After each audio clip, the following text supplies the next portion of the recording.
more than 50% already. More than 50% are already vaccinated. So, more than 50%. Oh, okay. yeah. But how about the daily life, Prof? Do you still applying this health protocol with mask and yeah. If you are in the train, you have to wear the mask, and then if you now the German people cannot shake hands anymore, cannot embrace anymore. No more hugging and kissing, right? Only for some special people you can do it. Right. But so you still need to keep distance, yeah, Prof? Yeah. That you have to do. Yeah, in the train and even in the rooms, you have to keep distance like that. You cannot sit close to each other, something like that. That's okay. I think that's good. We keep it like that. All right. Yeah. Yeah. For hygiene reason, yeah, boy. Yes. When was the last time you went to Southeast Asia, Prof? I went to Thailand in March, yeah. April, yes. And then that's when the outbreak started in Thailand. Yeah.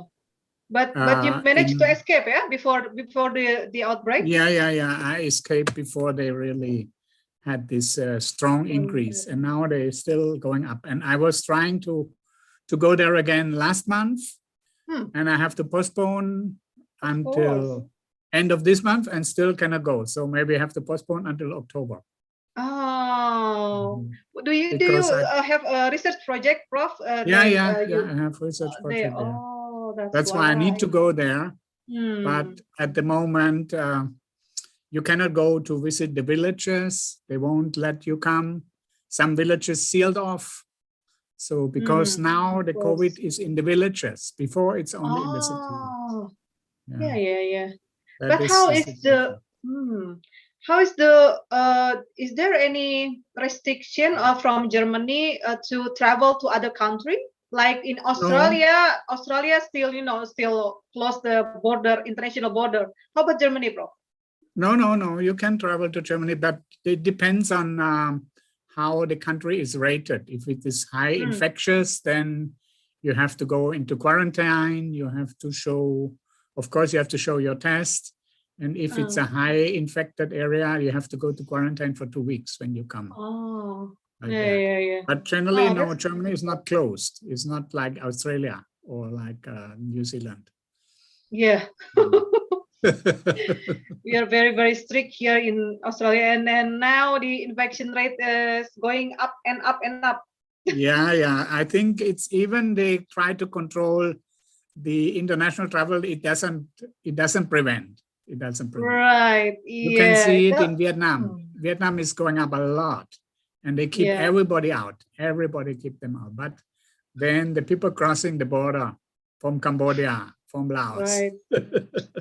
Yeah, it is very, very difficult situation. So anyway, we will see if the governments will find a more rational policy approach to handle this disease. Yeah, but vaccination is important, I think. Of course, that's the game changer, Prof. Vaccination. Because then you can have, at least you have a chance that your disease will not be so severe, even though you can contract it, but not so severe. Right, Prof. So how many participants do you have? We have 132, Prof, in total. And then they come from 13 countries. Wow. From Malaysia, of course, from Indonesia, most of them. And then Malaysia, Sri Lanka, Philippines, quite a lot of students from Philippines. I think it's about 12, yeah. Okay. And what else?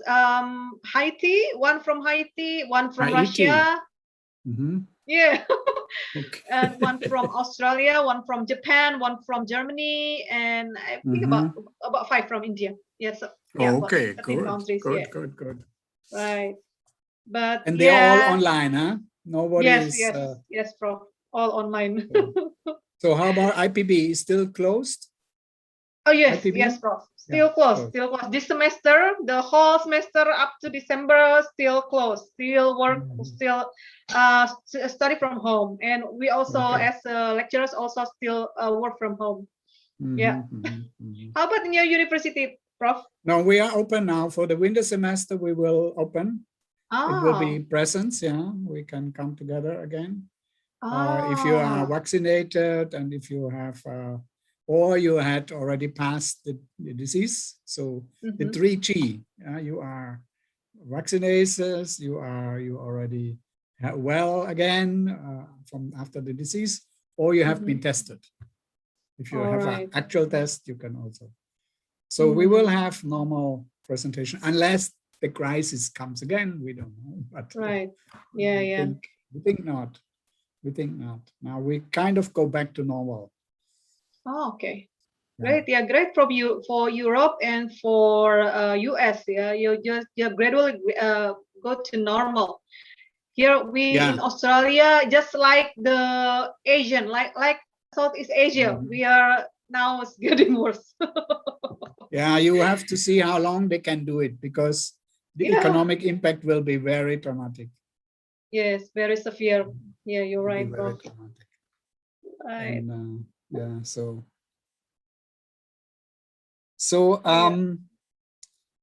we are going to start at 10:30 or 3:30. Yeah, 10:30, Prof. In the next 10:30. 6 So minutes. the people are still on a break now. Yeah. They just finished the first lecture at about 10. Yeah, about 10. So they have 30 minutes break. Yeah. So now they are still coming in. Okay. So I will try to upload my slides so that there will be no delay. Yes. Let me get my water. Yes, Prof. So that I have my full equipment here. So I'm in my office now, in my messy office, but I like messy means you're busy.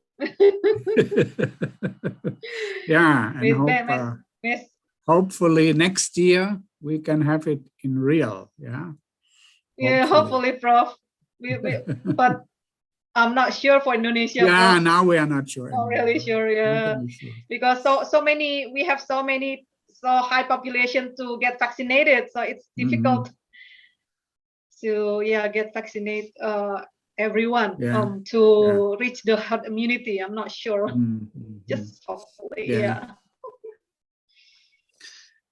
Okay. Let's see. Yes, so let me try to upload the slides. All right. Yes, Prof. Yeah, I also try to do something, and then participant. Oh yes, sorry, participants. I forgot to put the link for your presence form. Wait a minute. For the participants. Sorry. Not yet. Oh, sorry, Prof. Not yet, Prof. Okay.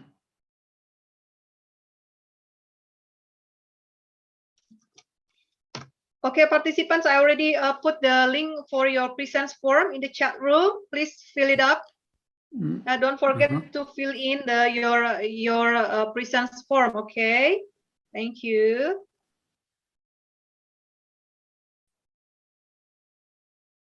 Okay, you tell me, Melanie, when I will upload the slides. Yeah. Yes.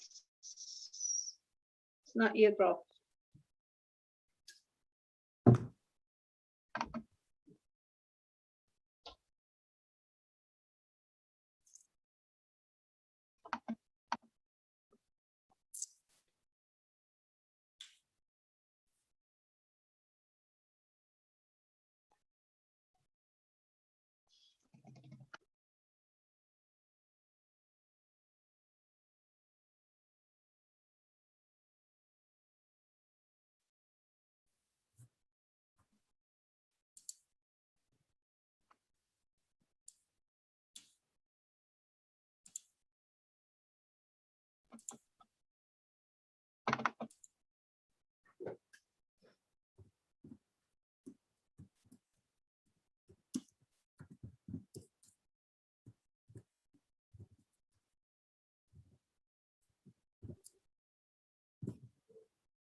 Yes. All right.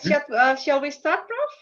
Yeah, I can share my slides now. Okay, Yes, you can. You can, Prof. Okay. Now you should see if they are up now. Yes, Prof. Can you see them? Yes, we can see them. Yeah. Thank you, Prof. Okay. Assalamualaikum warahmatullahi wabarakatuh, everybody.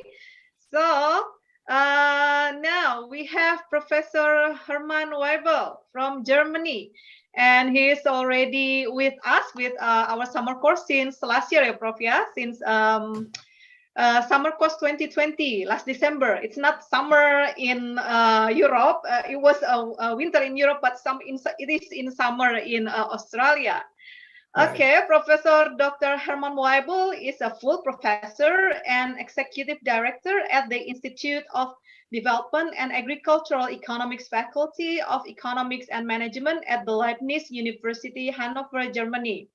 His research priorities are impact assessment of international research on food security and agriculture, poverty and vulnerability in emerging Asian economies, pesticide policies in developing countries, resource and environmental economics of horticultural systems in developing countries with emphasis on Asia, and also economics of integrated pest management, economics of organic horticulture, and etc. Yeah, he is also a reviewer for many scientific journals such as the Journal of Environmental Management, Public Administration and Development, Quarterly Journal of International Agriculture, Agricultural Economics, American Journal of Agricultural Economics, and many more. He is also an advisory board of International Journal of Agricultural Sustainability based in Essex, United Kingdom. And his work has been also published as books, book chapters, as well as long list of prestigious academic journals, including Ecological Economics, World Development, World Food Policy, Journal of Developing Studies, and many more. Okay, today Professor Waibel will deliver the lecture, and the title is COVID-19, Poverty and Environmental Sustainability in Rural Southeast Asia. Professor Waibel, the time is yours. Thank you very much, Dr. Mailani. Terima kasih banyak, and let me say selamat sore to all of you in Indonesia. Yeah, we have summer. I don't know if you have now what, like rainy season or end of rainy season in Indonesia, and you have dry season and dry season coming. Yeah, okay, that's good. Yeah. So thank you again for inviting me to give this lecture. It's always been a great pleasure. Of course, the pleasure would be more if it could be in Indonesia rather than online, but that's now our new normal, and we have to adjust to that.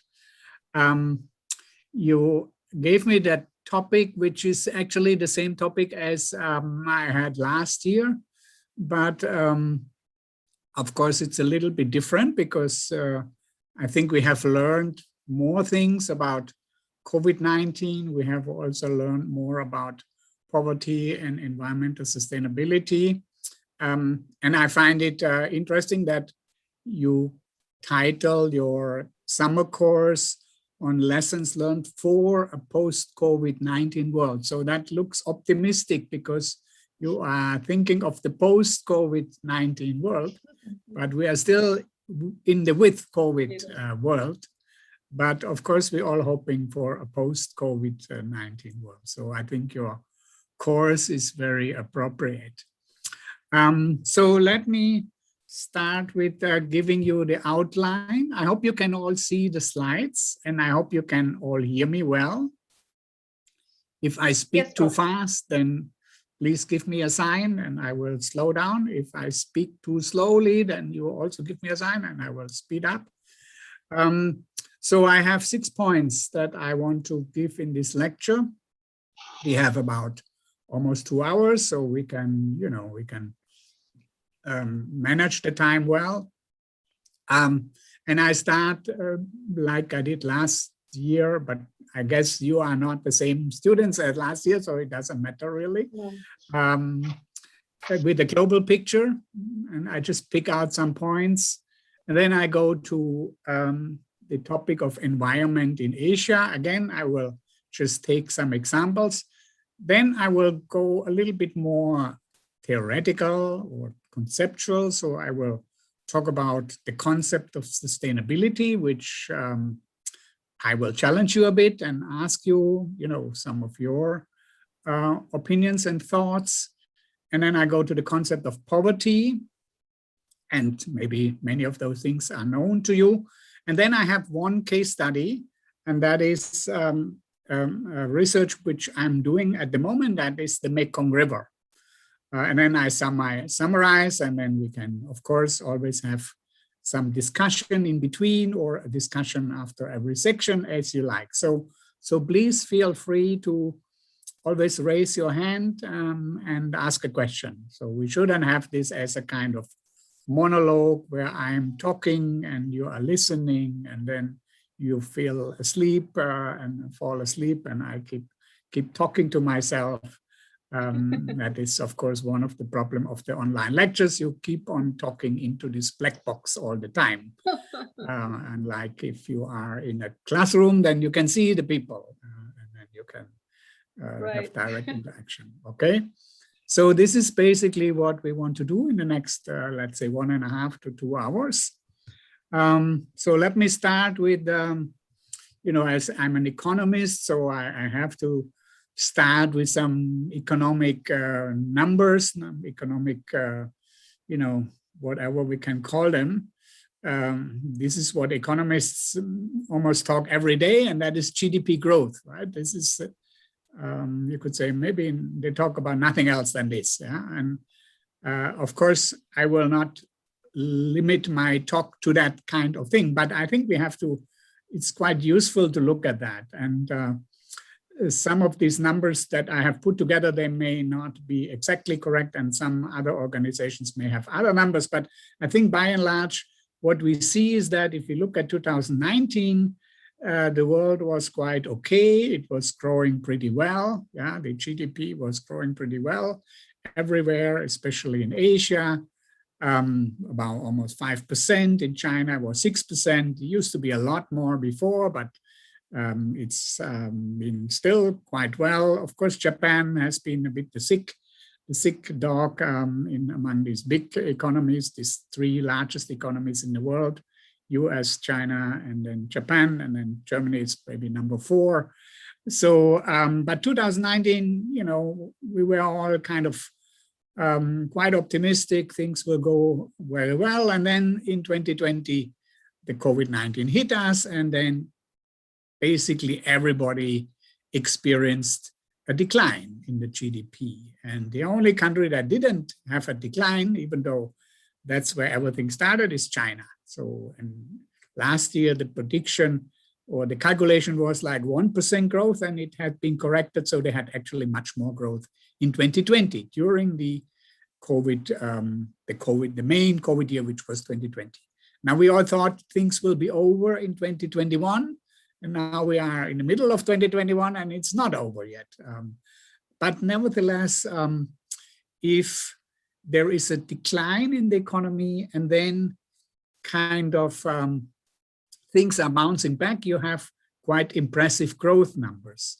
Now you can always ask, what do these really mean? Because actually we are just making up for what has been lost in the past. So that's, that's a bit of a trick when you have a company and then you said, last year my company, it kind of contracted, it went down, and now this year it went up. So it goes up a lot, but simply because it has contracted in the year before.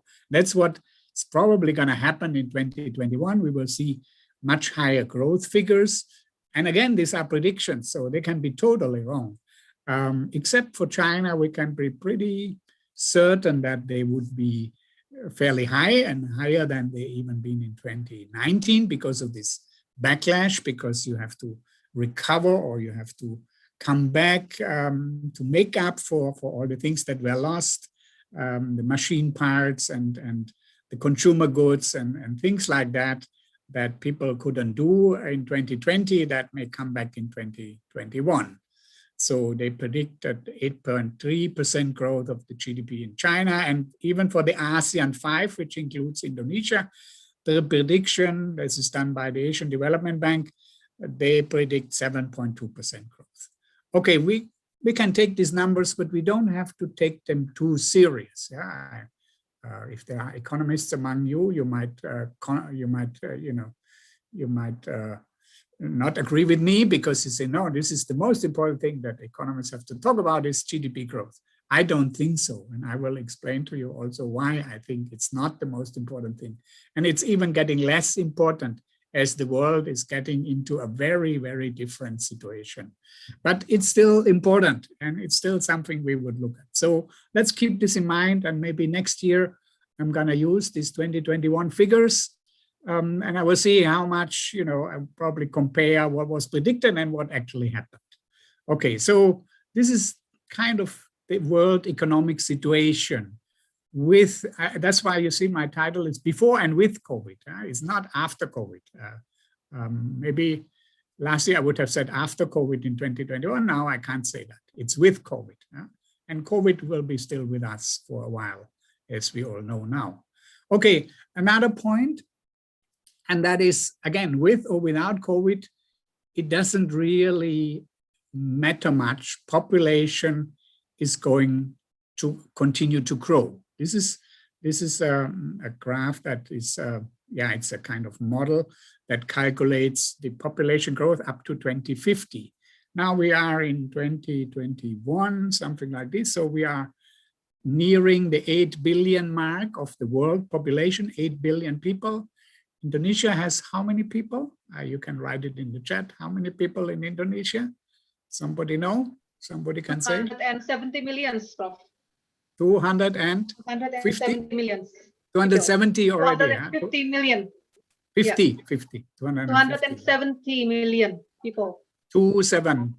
Yeah. 270. Yeah, okay. yeah. So see, this is one of the, maybe the fourth most populous country in the world. The number one is China, number 2 is India, number 3 is US, and number 4 is Indonesia. Indonesia, yeah. What's the population of Germany? Do you know? Somebody knows? 82 million. 82 million. Oh my God, 82 really? Right, 82 million. So 82 million Germans are there. Most of them are old, not like Indonesia. Most of the 82 million Germans are old. Okay, so what we can see is that, yes, population growth will continue. It may level off at some point. So sort of the prediction is at 2050, which I won't be around anymore, but most of you will be still around by 2050. It will be more than 9 billion people. It could be even more than that. And whether or not there is COVID, that population growth has not been much affected. So, of course, a lot of people have died from COVID. I think about 3 million or more on the world. But on the other hand, some other diseases have been less. So kind of the excess mortality has been very limited. This is what you calculate, the excess mortality. Have there been more people dying than, for example, during a year where you have a bad flu? And some winters we have really bad flu outbreaks, and then a lot of people die, old people die because of the flu. And then this last winter we didn't have that, but we had COVID. And so of course about 90,000 people in Germany died, but it was not so much in terms of excess, right? So COVID didn't affect population growth at all, you could say that. So this is one thing. There will be a lot more people in the world. A lot more people in the world will mean a lot more energy consumption, a lot more food consumption. And that's the primary thing. They will need food. That's most poor people, most of their expenditures is on food. And they will produce a lot more waste. So that's the consequence of this. And this is inevitable. That is what's going to happen. And the other thing that I need to point out, you see the green and the black bar. The black bars is for the developed countries. and the green bar is for the developing countries. So all of that growth of population will happen in the developing countries. So the share of people living in developing countries will increase. It will be even more than it used to be, because all of that growth basically takes place in the developing countries. Even though the growth rate of population, the birth rates, they have come down. They come down in Indonesia, they even come down in Bangladesh. There are only a few countries where you still have a lot of very high population growth. Mainly it's Africa, and which is the country in Asia that still has relatively high population growth? Can you say? Somebody can say? You can write it in the chat. I will see it later. So we don't need to answer all the questions, but I want to see later, and I will pick it up when we have a short break. So, okay, population growth, that is something that will happen, and that is a factor that we have to bring into everything. In any analysis, population growth has to come in. The other thing is that, okay, where will these people live? And this is a graph that's broken down by the different regions of the world: Africa, Asia, Europe, Latin America, Caribbean, North America, Oceania. Yeah, Oceania, it's all the ocean islands, states, and including Australia, New Zealand, and so on.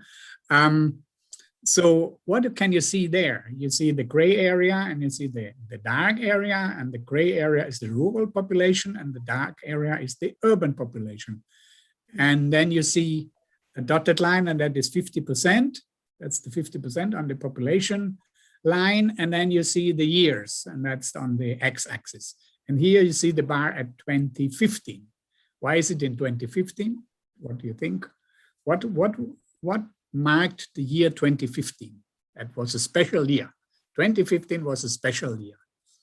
It was the year when the objectives or the goals of the Millennium Development Goals were assessed. Okay, because Millennium Development Goals started at the turn of the century, 2000, and then 15 years from that, the world wanted to see what have we achieved, and that's why the line is at 2015. Now we're in 2021. So what you can see is that except Africa, basically everywhere in the world, more people live in cities than in the rural areas. Yeah? Everywhere, more people live in cities.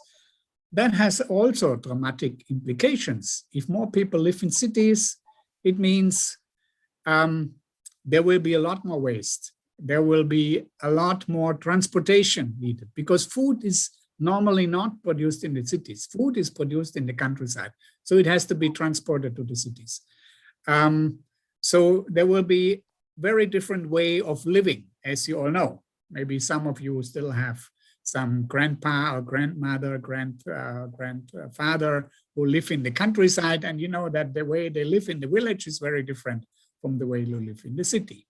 So this has dramatic implications. And in Asia already we have more people living in cities than in the countryside. So everywhere, most people will live in cities, and few people or less people will live in the countryside. So you can see in Europe, for example, now already in 2015, we were 73% living in cities. I'm an exception. I live in a peri-urban village, which is 35 kilometers outside Hanover. So this village has only 900 people, population. And basically the people there, they just go there to sleep. There's nothing in this village except houses. And then they come in the morning, they go to Hanover by car. Most of them go by car. I'm one of, maybe the only one, or maybe two other people also use the bicycle. Huh? Even though we promote bicycle now a lot, still people stick to their car. And their car is getting bigger year by year. So that's one factor that we are debating now. So this is another factor that we have to keep in mind. One of the global pictures is this urbanization. Everyone wants to go to the city. Let's see if that continues. Yeah? Maybe we can think like, okay, we can have home office. You know, now Melanie sits in Australia and running a course in Indonesia. So why couldn't I stay in my village and, you know, run a course for the students why would I have to be in the city? In the village is much more nice. The air is good. I can go out, walk with my dog, and I can do a lot of things that I can't do in the city. And if I really need to see a lot of people, then I can also go to the city. So let's see. This may probably change again. But the trend as it is now is exactly in that direction.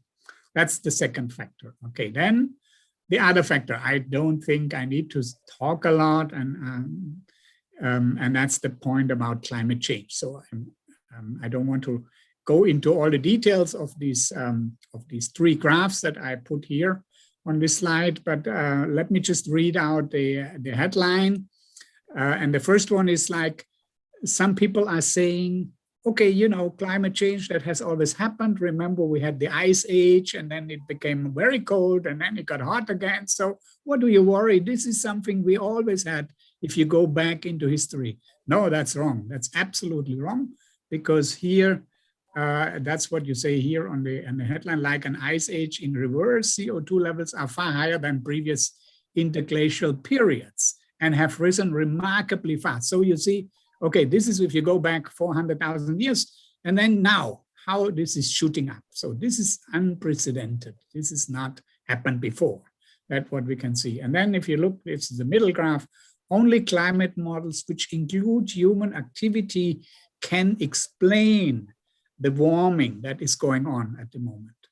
And maybe you all have heard about the recent release of the report of the Intergovernmental Panel on Climate Change, which has said, okay, now we have 10 years. If we manage within these next 10 years to keep the temperature growth to 1.5%, then we can make it. If we cannot manage that, then there will be a lot of extreme uncertainties and most likely a lot of disasters related to climate change. We just had one disaster in Germany, and this was a big flood, where people never thought that it would happen in Germany. They just were very surprised. How come whole villages were washed down by the flood? I just saw one Bangladesh expert. He was, I think, the head of some flood prevention institute in Bangladesh. And then he said on the TV, he was surprised to see the German people going down in their basement, trying to save some of their valuable things, while outside they already see the cars being washed down. And he said, if you see cars washed down out of your house, then the only thing you can do is get out and run as fast as you can to the higher place, because your life is in danger. And indeed, these German people didn't believe that it's that severe. And so more than 250 people have died because some of them drown in their basement. And just some tests have been done is that, okay, if you go down in your basement and then the water is coming, and then the water is kind of 1/3 of your door. And even if you're a strong man, you can never open this door again. The water is much stronger than you. So then you are trapped. So once you see, and you might think that, the water is not so high yet. Okay, I still can get something out of my basement. No, you can't open the door anymore. You won't be strong enough to do that. So that's what happened. So this is the middle one. Okay, so this is the climate models that include the human activity. They can explain why it's going up. And then you see this below graph, the global temperature change that is going on in different parts of the world. And then the alarming part is that, okay, where is the increase most? It's in the poles, right? And that's where you see them melting and you see the whole thing changing. The Gulf Stream may collapse and different things may happen in the next 10 years. So that you could say is the worrying thing. The good messages, and this is what the IPCC panel members said, if we have dramatic changes in our behavior, in our energy policy, then we can still control it. But we have to see what is going to happen in the next 10 years. So I think climate change, maybe you have heard a lot more than what I can say here, but I just don't want to kind of skip this. Then just two more slides. One is the different global greenhouse gas emissions. And you see, okay, the main part is the CO2. That's why we talk about the CO2 pricing CO2, putting a tax on gasoline, and all of these things is now in hot debate. We will have a parliamentary election in September, and so we are discussing, the different parties are discussing these policies. And you see here this increase in the greenhouse gas emissions. So I don't want to go into the details of that. I think in your course, you may have heard more details and more specific things about that, but just look at that, that graph. And then the last one is like, okay, this is the CO2 emissions. Let's just look at 2013. This is the total emissions in gigaton, and then it's per capita. And then, of course, if you see which is the country that has the highest CO2 emission, then not surprisingly, it's China, because China is very big. And then second is the US, and the third is the European Union. It's 28 states in the European Union. And then it's India, Russia, Japan, Germany also won, even though Germany is pretty small in size. Where is Indonesia? Somewhere down we find Indonesia, I think, not that very high. Here is Indonesia, okay, can you see it? So pretty small. Why? Because a lot of people still live in the rural areas, and it's basically on a per capita basis. It's not as many of the other countries. Australia is pretty bad on a per capita basis, and we just heard the Prime Minister saying that he doesn't want to adopt climate restriction policies. He wants to continue his life. This is, you have to think about that. Most of these decision makers, they are old, right?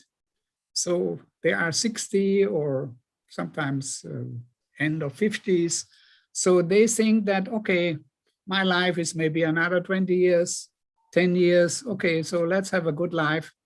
But actually what they are doing is that they are making decisions for you young guys, right? And you will be the one to carry all these load and carry all these damages that happen in the future. So that's always what you have to think when these guys talk. These guys are old. Most of these guys are old. Trump is 74 or what? No wonder. Maybe next 5 years he will be gone. So what does he care? And that is a problem, of course. That's why I think last year I asked you, do you know Greta Thunberg? And very few people knew Greta Thunberg. And I think now many people will know Greta Thunberg, right? Am I right? Do you know Greta Thunberg now? The Fridays for Future young generation that go out every Friday instead of going to school, they are protesting to the politicians that they should adopt more better climate policies. So this is sort of something that will dominate the discussion in the next decade. And you can be sure for every disaster that we have, there will be more discussion about that. Whether something will happen or not, that remains to be seen. And that is not so sure. And my explanation is because most of the key decision makers are old. And that's a problem because they are old, so maybe they don't really care so much. Okay, next point. Deforestation. Yeah, the forest is gone. I think Indonesia, if you have been to Sumatra, if you have been to Kalimantan, you will see that. You will see that. You see here, for example, here is a red area. This is the red area of the deforestation fronts. That's where it's really happening a lot. So all of Sumatra, what do? They turn it into oil palm. Okay, you can say oil palm also forest, but it's very different from an original forest. And then, of course, Brazil. You have heard about the fires in Brazil, and they are cutting it down purposely to create agricultural areas. So what does that mean? If you cut down more and more of the forest, if you cut down more and more of the forest, it's like as if you as a human being is damaging your lung, because the forests are the lung of the earth. And if the lung is more and more damaged, then the CO2 emission will sort of, when you destroy the forest, then CO2 emission will take place. That's why some of the activists, they say, now we have to plant a lot of trees. For every tree you can plant, it's a good thing. So plant trees wherever you can. The more trees we have, the better, because we have lost so many trees already. So go out and plant a tree. This is what they used to say, a man have to do 3 things in his life. 1, he has to write a book. 2nd, he has to produce a son. And 3rd, he has to plant a tree. So now everybody has to plant a tree. Not only a man has to plant a tree, everybody has to plant a tree. So this is my 2nd point. And again, just for the global overview. And then the last one is water. Okay, I think water, no doubt you are aware that water is becoming a problem. And this is, again, the red areas is where you have extremely stressed water situations. Now, most of it is here, Middle East, Iran, Pakistan, India, some parts of India, some parts of Africa, also some parts of China. Southeast Asia is probably not yet that bad when it comes to water, but it is also, some parts is getting stressed. And water means if there is lack of water, and I will have one example later, and that's the Mekong River. And the Mekong River that's a waterway, and that's a conflict area over water. Conflicts will emerge over water. Access to water becomes a conflict, a reason for conflicts. And this map shows you how severe the situation is on the world. And that's why the Middle East is so much into disarray. Some people say that's actually, it's not about religion, what they are fighting. What they are fighting for is water. The whole war situation in the Middle East is about water, rather than obvious on the outset, they say, okay, it's about religion, about other things. But actually, the real reason is the conflict is about water. So this map illustrates this. Okay, let me go to Asia. This was global. Now let's go to Asia. And again, I just pick out a few points for the environmental problems in Asia. First picture, you see 2 things. You see here, this man, probably it's in Vietnam. It's probably in the Mekong Delta. And you see the soil that is dried up and that is cracked. And that is some sort of soil degradation because of changes. And I come back to that again when I talk about the Mekong River. Some changes in water flows, and then you have a situation like that. Now you imagine it will be very difficult to plant something on the soil like that if your soil looks like that. That's why this farmer is holding up this clog of piece of soil. Now, traditionally, and this is the other picture, and I show this here, this is rice terraces. You have them in Java, you have them in Philippines, you have beautiful rice terraces, and they disappear. Why they disappear? So here you have the nice rice terraces. This is perfect control, water control, soil control. So there is very little erosion if you have your system, your rice cultivation under systems like that. But then you see what's going to happen here. You see it, what's happening here. You see is what's happening here. There is not much maintenance of those terraces. And there is some kind of crop production going on, and then it's on a slopey land, so it will not take a long time, and then the soil will come down.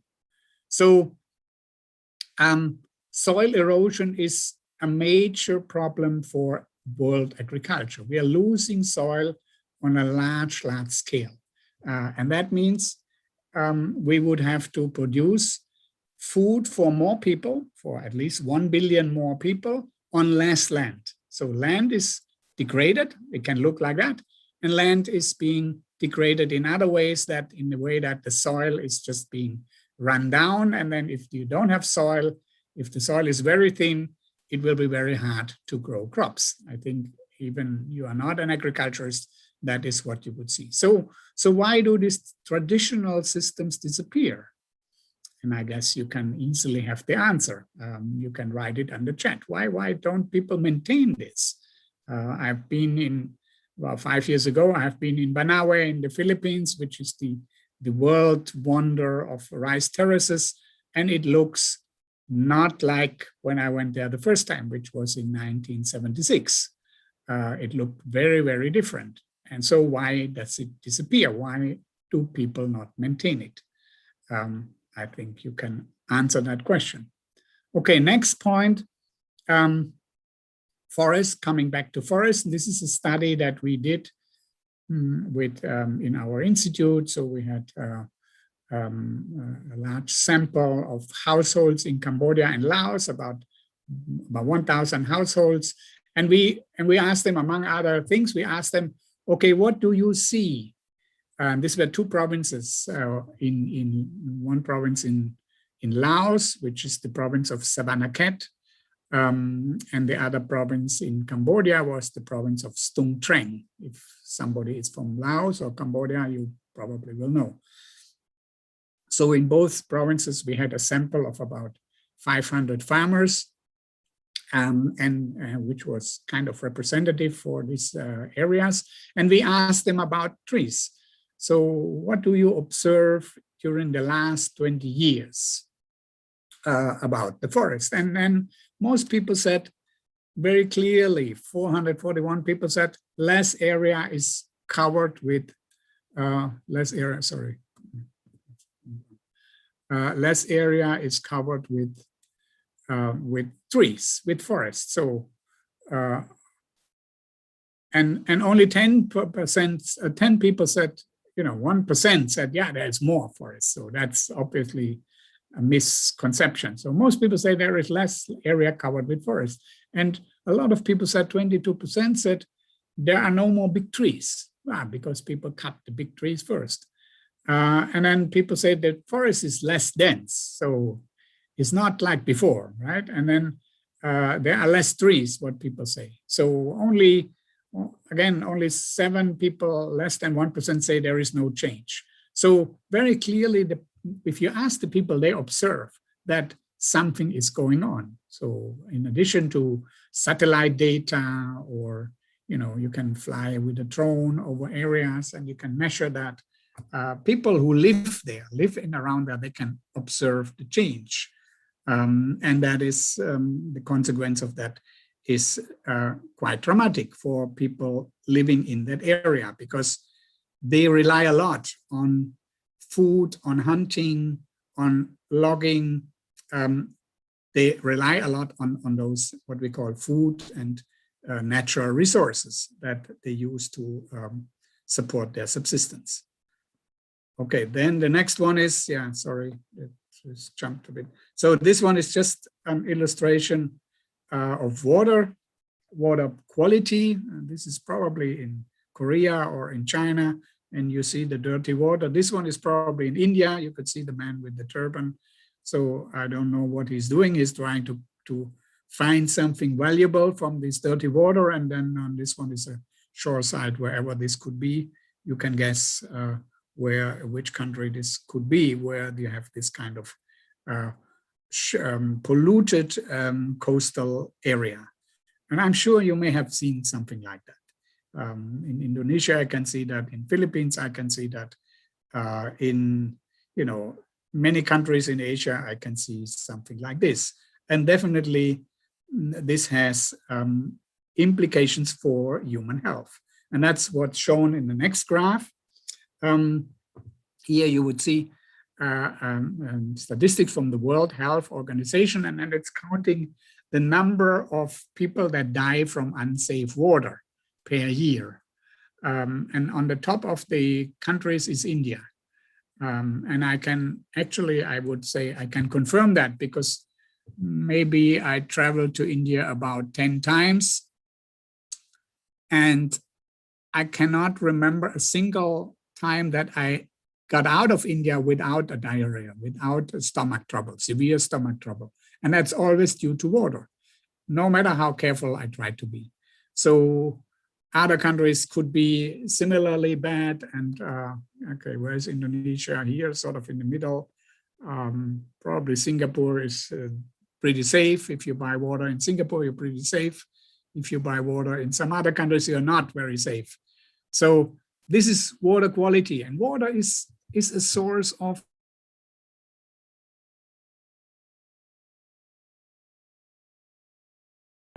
severe water contamination, then and if your body is less strong, then this can kill you. Now, obviously, as you can see, the Indian water, even though it was bad, it didn't kill me, but it gave me quite some trouble. So this is another indicator. Yeah, and I just give you some few indicators, and sure we can find many more of those Asian, examples of where we have an unsafe environment. I'm inviting you, please write some examples in the chat where you would know there are other examples of contaminated environment in Asia where which you have probably experienced, which you have seen. And I didn't want to end this section on the Asian environment with also showing a nice environment, right? This is a nice environment. The next picture. This is in southern China, near the border of Laos, between China and Laos. This is still a nice environment, even though most of that area now is rubber trees, and it used to be rainforest. It's probably the most precious rainforest area, and the only one that China has in the south. And you could see that the air is still good. Why? How can you see the air is still good? There's a lot of oxygen in this air, because you see that this biker, he could be faster than this truck in going up this mountain. So that means the air must be very good. There must be a lot of oxygen. If you go up this mountain, I think it was 5 kilometers long. If you go up this mountain by bicycle, you need a lot of oxygen. You need to have good lungs, and you need a lot of oxygen. So if the air is polluted, you can't beat this truck when you go up. Of course, you also don't want to be behind this truck, because this truck is polluting you.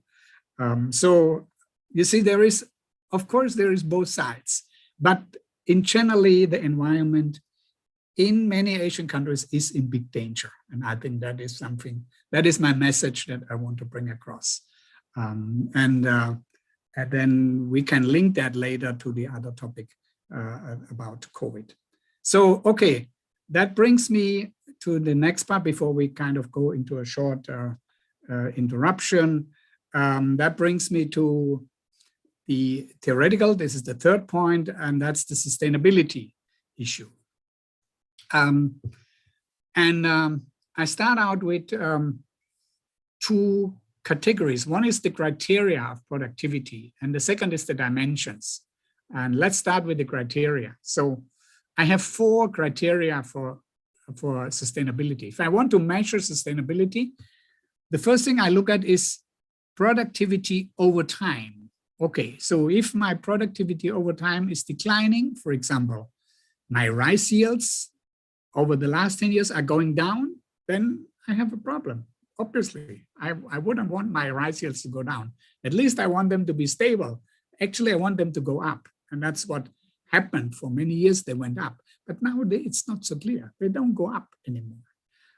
And in some parts, they go down. If they go down, the trend is downwards, then that's a strong sign of unsustainability.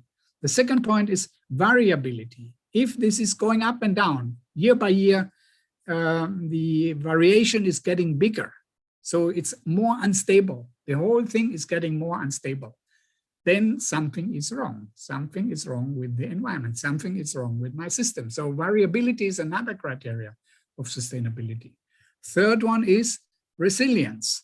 What does resilience mean? You have probably heard that a lot nowadays with COVID and so on. You hear resilience.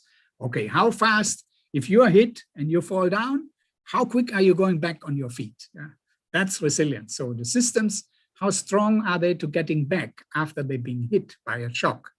And if the systems get worn out, if the nature is getting destroyed, the resilience is going down.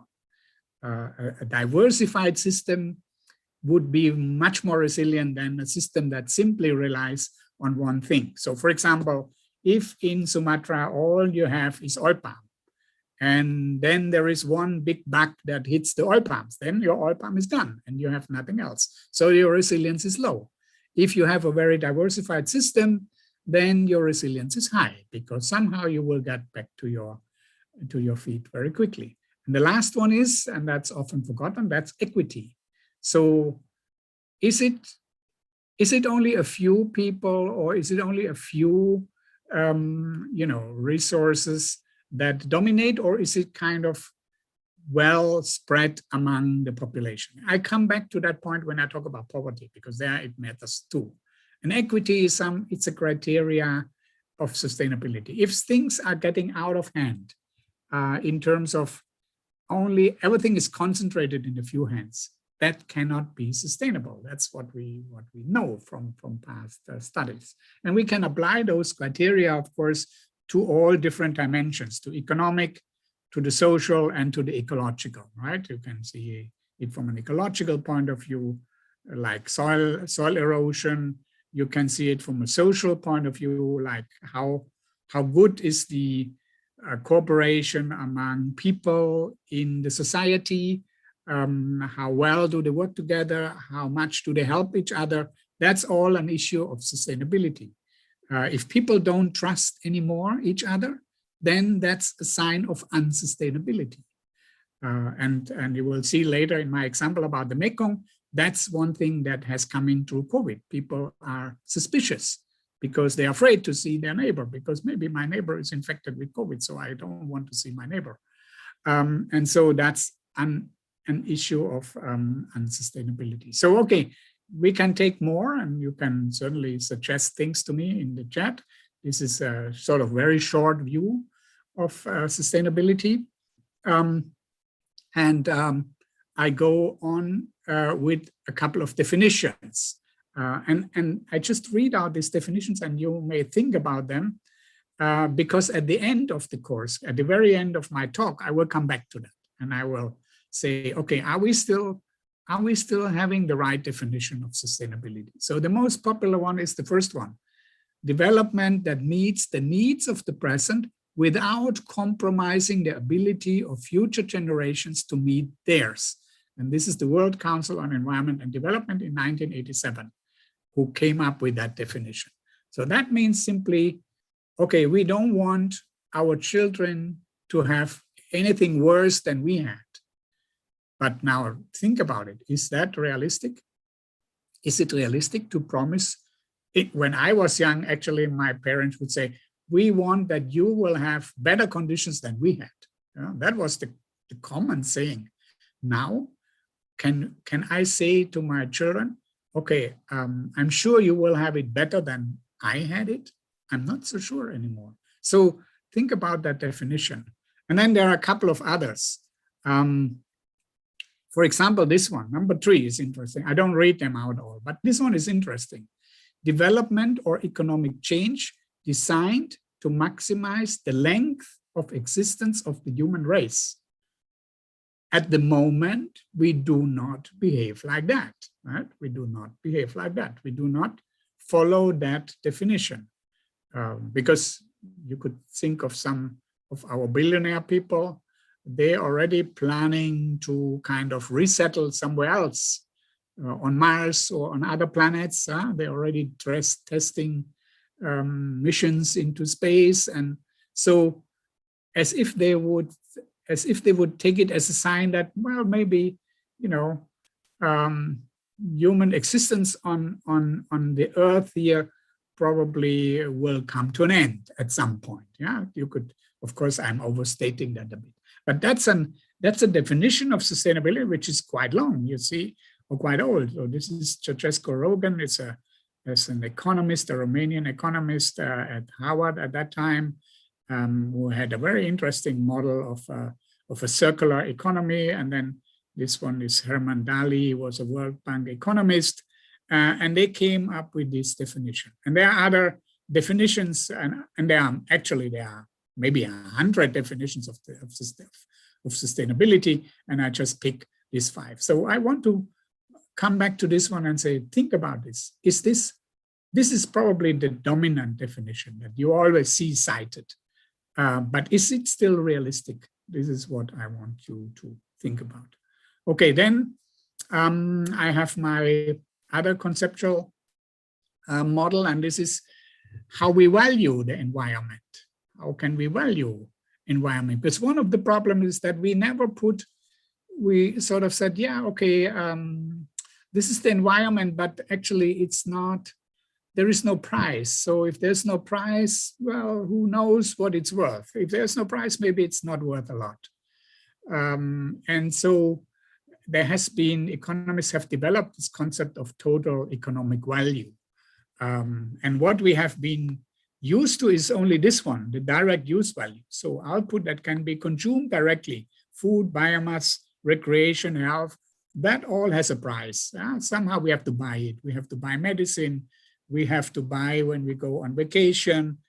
We have to buy food, of course, and other things for energy we have to buy. So this is direct use values. It's already getting a bit more difficult when we think of indirect use values. So something has a functional benefit. So for example, this is the example from Germany.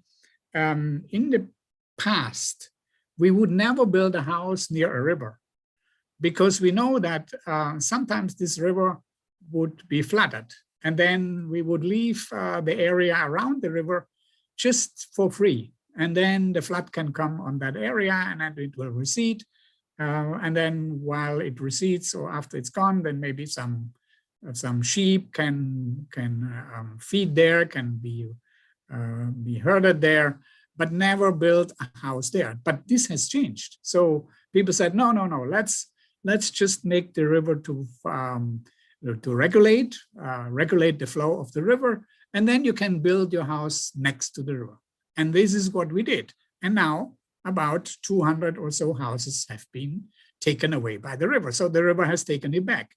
So this is functional benefits, because we said, these flood areas, it doesn't have a lot of economic value. Now we figured out it has a huge economic value. And there are many, many examples in the world where you have this kind of ecological functional benefits. And that's a valuations issue, which is fairly demanding economic methods would have to be done. The other one is, and that's kind of in between use and non-use values. So you see here the thing is non-use values. That means something has a value that we don't use. Really? Can we say that? Something has a value that we don't use. And we call this here an option value. So an option value would be, we have something that we don't use, but maybe we can use it in the future. Okay, so, what's the value of some rainforest, where at the moment, all we see is the wood that we can cut down, but there's so many organisms, there's so many genetic material for which at the moment we don't have any use. So it's an option. Once we destroy it, the option is gone. Similar when you inherit something from your grandmother and you say, maybe I don't need this, but who knows, maybe someday you need it. So you keep it or not. And that's what we call option value. And then there are other non-use values. So something to say, okay, we don't know the value of this thing, habitats, endangered species. Think of a spider. Okay, what happens if you see a spider in the bathroom in the morning? What happens? What will you do? You see a big spider in the bathroom when you take a bath. What do you do? Maybe you scream, right? Maybe you run out. Maybe you try to kill the spider. You shouldn't, because this spider has maybe a tremendous value, because this spider is catching flies, catching mosquitoes or something like that. So in a rice field, the spider is extremely valuable, but you have no idea what is its value. And so in economics, we try to figure out ways to value these things.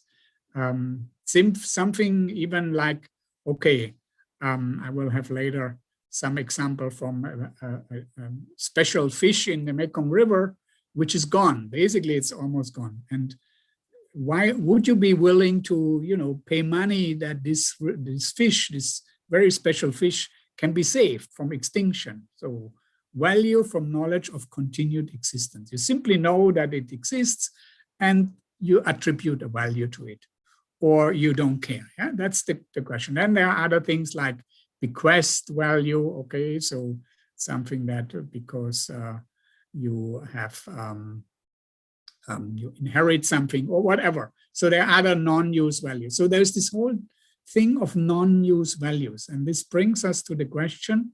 This is my last slide before I go on a price. I go on a short break. Value and price. Value and price. So is value and price the same? Obviously not, because that's what I was talking all the time. Value and price is not the same. Huh?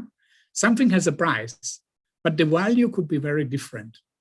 Give you one example. When I was biking in the mountains of Vietnam and Laos, then going up, and it's very hot, of course, and then going up the mountain, then maybe you run out of water, and then you see some water coming out of the rock on the mountain. That water is free, right? So you can just get that water and drink it. But so it has zero price. But if I had to pay money for that, I would pay a lot of money to get that water because it made me a lot better after getting that water. So there is a difference between value and price. And I have asked you, or I ask you, is it true that money cannot buy everything? Is it true? Do you know examples where what you cannot buy with money? This is hotly debated because think of all the corruption. Yeah? All the corruption that's going on in the world. So obviously, people can buy everything. Yeah? Everything can be bought. Everybody can be bought. Or is it not like that? Now, if it's true that money cannot buy everything, then of course we have a problem of valuing things. If money can buy everything, then we can find a price for everything. Yeah? And then my best example is, and I ask you to Google it, there's this famous film from Robert Redford. Robert Redford, and I think Demi Moore was the other actor who did that. And it's maybe in the 1993 or 95, something around that. There was this famous film, and its film was called Indecent Proposal. Okay, you can Google it, and then you can figure out why I'm saying this, why I'm asking this question. Is it true that money cannot buy everything? And then you will probably get my message why I'm asking this. Option value, already said that. Are we prepared to pay for something that we might need in the future, but we don't need it now? Yeah, that's increasingly important. We may have to pay something that we might need in the future. So the problem is our decision makers, our politicians, they don't need it because they will be dead by the time these things come. But the other generations need it. The next generation need it. So are they prepared to pay? And they have to pay now for us, for you, basically for you. I should say we, and including me. We have to pay for you, for your future. So are they willing to do that? That is what option value means. And non-use value, are we prepared to pay for something that we never have a chance to use or even see? So this is basically what I already explained. And then the last point is, and this is the last concept that we need in capturing the sustainability question. This is our patience. How patient are we? How much are we prepared to give up if we can have something now, but later, right? So are we willing to wait for some benefit to come in the future?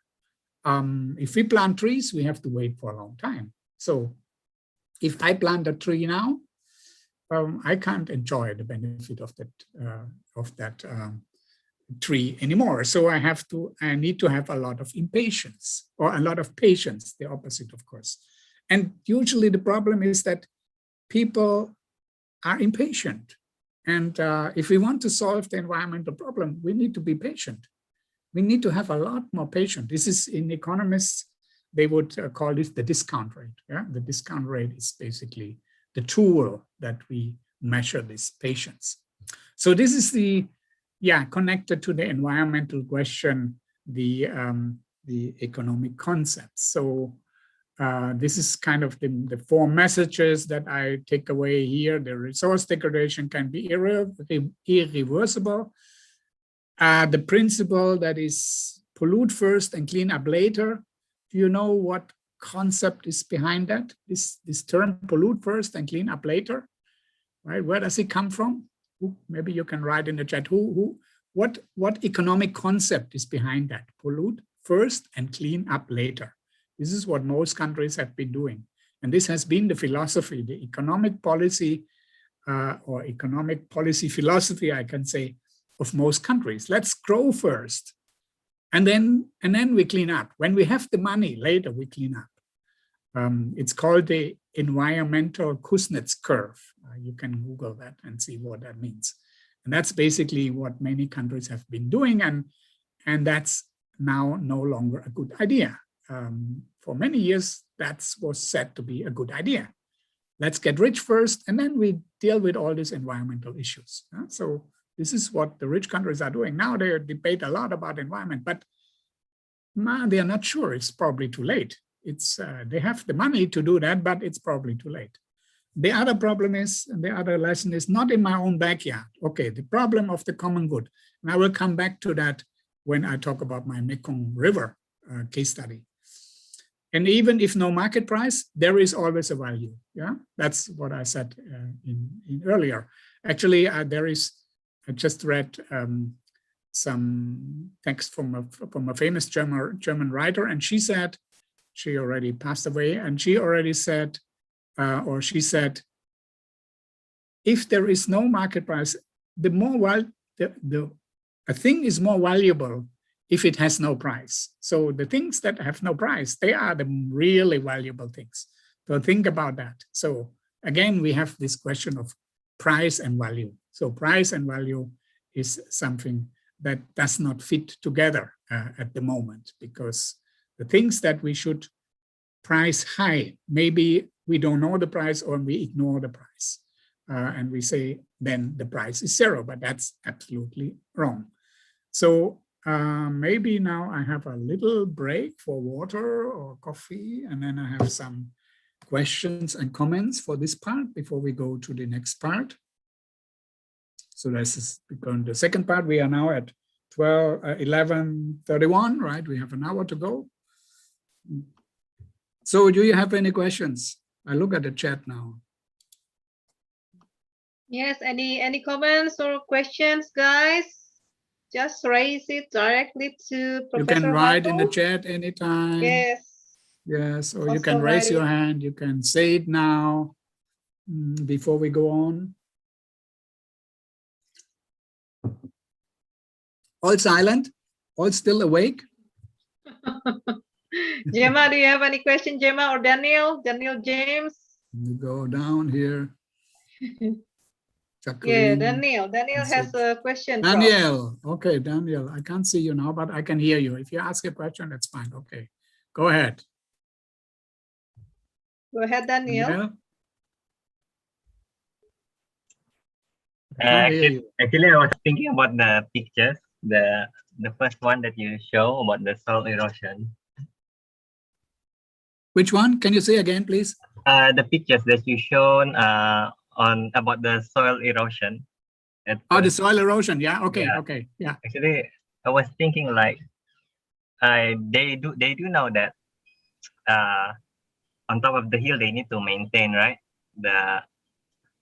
on that area to prevent the erosion. Yeah. How could you? What is your question? How could erosion be prevented? I mean, why they did not do anything? Why didn't they maintain the terraces? Yeah.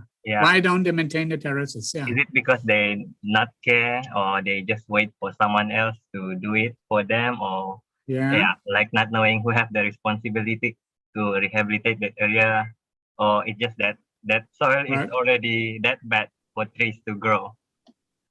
So, okay, one of the answers is that, as you can see, if you work on these terraces, it's a lot of labor input. It's very labor intensive, if you work on these areas. And then labor is getting scarce.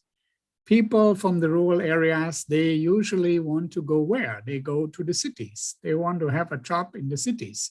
So who is left on the farm? It's the old people. And old people find it harder to do that. They probably limit the amount of land that they cultivate.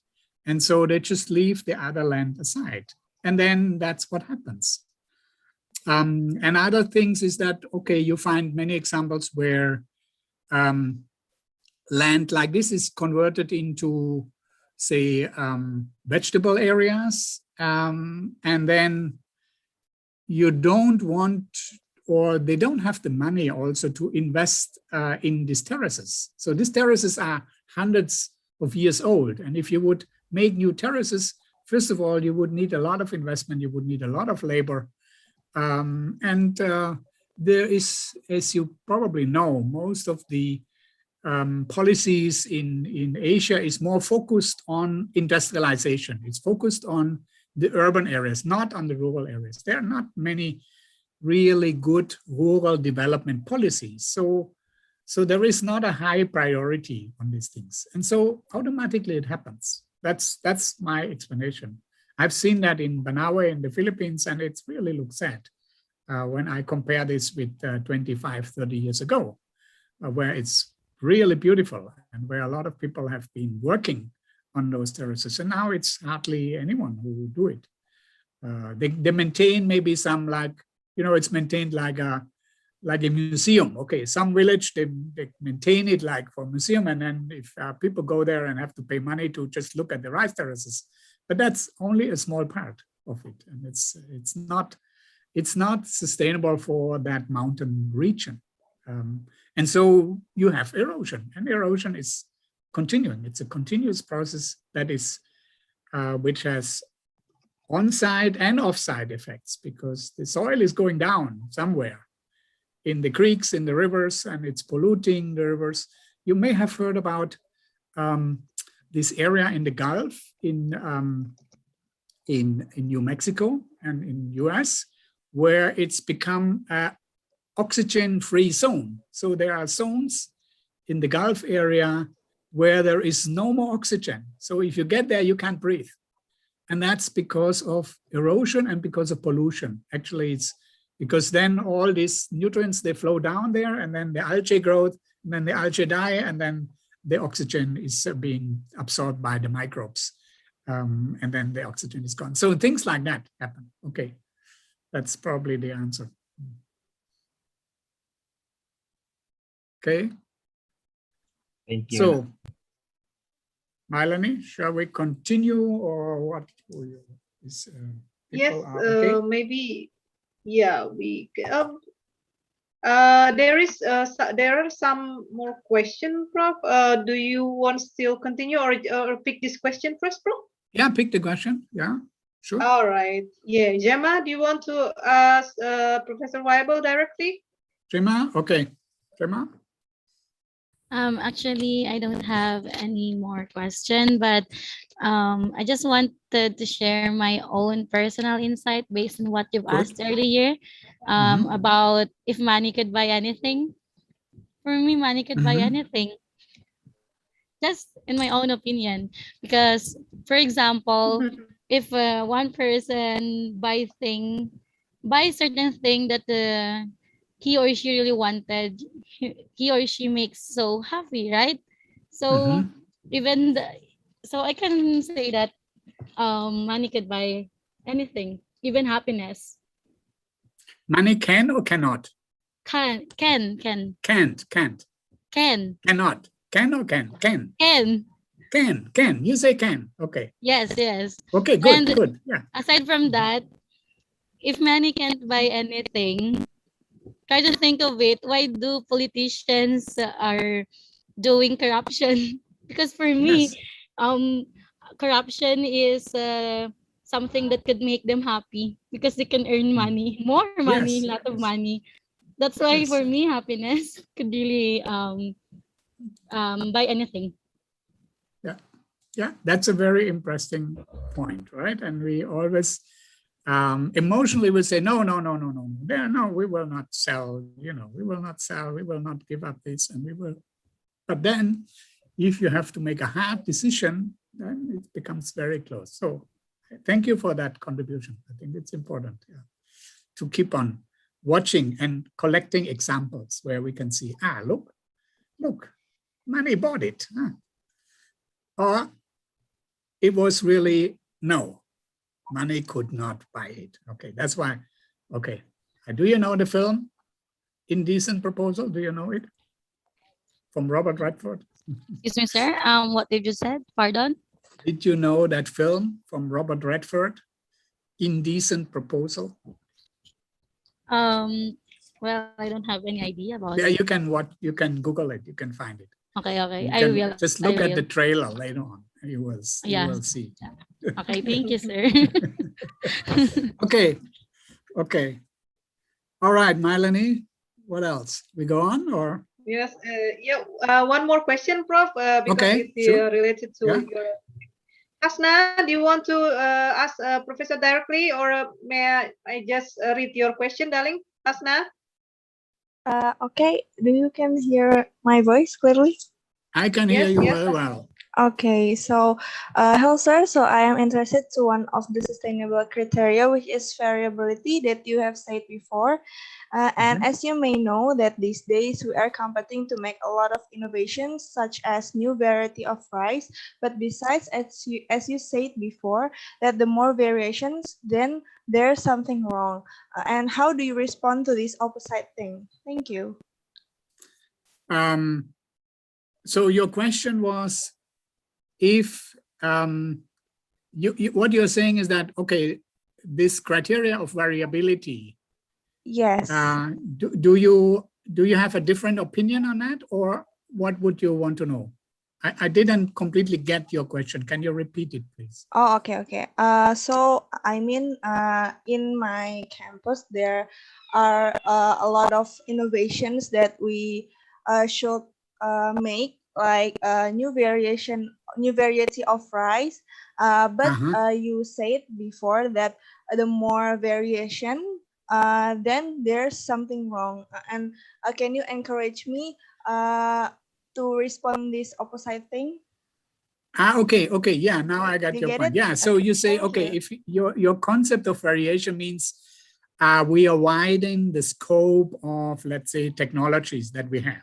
Yes, right? Yes. That's what you mean. So if we have some new tools, then we have variations. That's not the meaning of variability. The meaning of that variability would refer to a given process. So for example, when I say, okay, the production of rice in a country, if that production is fluctuating more and more, then there is a problem. That does not refer to new technologies. That means you have more options. More options, of course, is good, as it is reflected in the option value. That's why I raised the point with the option value. So this is two different things. Yeah. So if a process is getting more higher variance, a given defined process, like production of some goods, or as I said, the production of food in a country over time, and that variability is getting more, then there is a problem. So we can observe that, for example, if we look at the wheat production in the world, and wheat is the major input for bread, and that's fluctuating more and more. So it means we have a lot of market disruptions in the future, and that is a sustainability issue. So you are correct. If you have more options, that is a different thing. And you can say, yes, more options also is more variation, more variability, but it's different in the way I have defined it, just to clarify that. So thank you for that question. It's good that you asked it. Okay, sorry. Thank you so much for correcting me, sir. Okay. Yes, you can continue, Prof. Thank you. Okay. Can see you. Yeah, okay. Now, okay, so let's go on. So poverty in Asia. Okay, poverty in Asia. So we have, poverty is my topic. Is poverty in Asia, is that a problem? Is there still poverty in Asia? Maybe, yeah. Now, again, after COVID, before COVID, we were all happy. We said, okay, poverty that's something of the past. Poverty is going down below 10%. If we take the $1.9 per capita and day poverty line, wow, there was almost no more poverty in Asia. And many countries had to redefine the way they measure poverty because poverty was disappearing so quickly. Okay, maybe now it's coming back after Asia. So that's why it's worthwhile to think about poverty. And I still want you to remind you of something that somebody got the Nobel Prize 50 years ago. And that is Gunnar Myrdal, a Swedish economist and geographer. And he wrote a book. Again, you can Google it and you can still find some excerpts of it. And it's called The Asian Drama. So what he saw 50 years ago, this 1974, he got the Nobel Prize. So he was in Asia even before that. My first visit to Asia was 1976 to the Philippines. And I also saw that, and maybe some years later to Vietnam, and I also saw the same things that he saw. And what he saw is that he saw all these thousands of people and hundreds of people working in the rice field. And then he asked himself, where would all these people go? And he saw all these young kids and this population growing. If we take Philippines, for example, my first time in Manila, as I said, was in 1976. And Philippines at that time had like what, 48, less than 50 million people. And when I came back in 2011 to work for a while with the Asian Development Bank, the population was doubled. And that you could see. You could see that. You could see how Manila has changed. And so it's not totally unreasonable why this guy predicted that there will be mass poverty in Asia in 50 years ago. That's what he predicted. And it was all wrong, totally wrong. Yeah, it was absolutely wrong. So you could see even you can have a Nobel Prize, even you are absolutely wrong, because at that time, people believed he was right. So, you know, maybe all our kind of negative predictions are wrong, and some miracle innovation will come, but we are not really sure about that. So I start with that and I say, okay, Asian drama, that was 50 years ago. Mass poverty was predicted, and it didn't happen. And you can ask the reasons why. Okay, we can go in a long debate why this didn't happen. And maybe it will never happen. So, okay, let me then first of all go into some theoretical explanation of what is poverty. And maybe you know that. That is how we actually measure poverty. Yeah? This is the formula for measuring poverty. So P stands for poverty, the factor alpha, or the synonym of alpha, the parameter alpha, I will explain it. Z stands for the poverty line. N is the population of whatever a country, could be also a region, depending on where we measure poverty.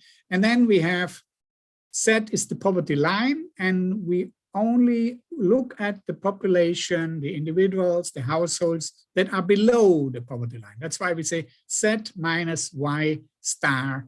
I is any number, yeah, is any household or any unit. So I could be from 1 to 1 million or something like that. Yeah? And then Z, again, we weight the whole thing against the poverty line. So with this formula, which is called the Foster-Greer-Thorbecke, these are three guys who developed this formula. And this is the general way of how poverty is being measured. And then you can measure poverty, and you see this parameter alpha to the power of alpha. So you take the alpha parameter 0. If you put a 0 to the power term, which means in mathematics, everything is 1, right? Everything is 1. If you take alpha 1, then of course you can simply solve that equation. And if you take alpha 2 or greater than 2, then everything is squared. If it's equal to 2, it's squared. And actually you can take any number for alpha.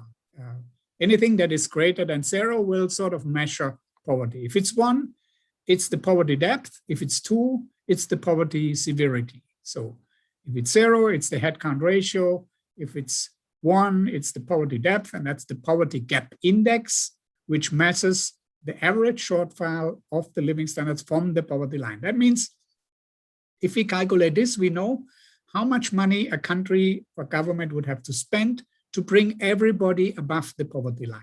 Yeah, that's an important information. Now, why do we calculate this square term?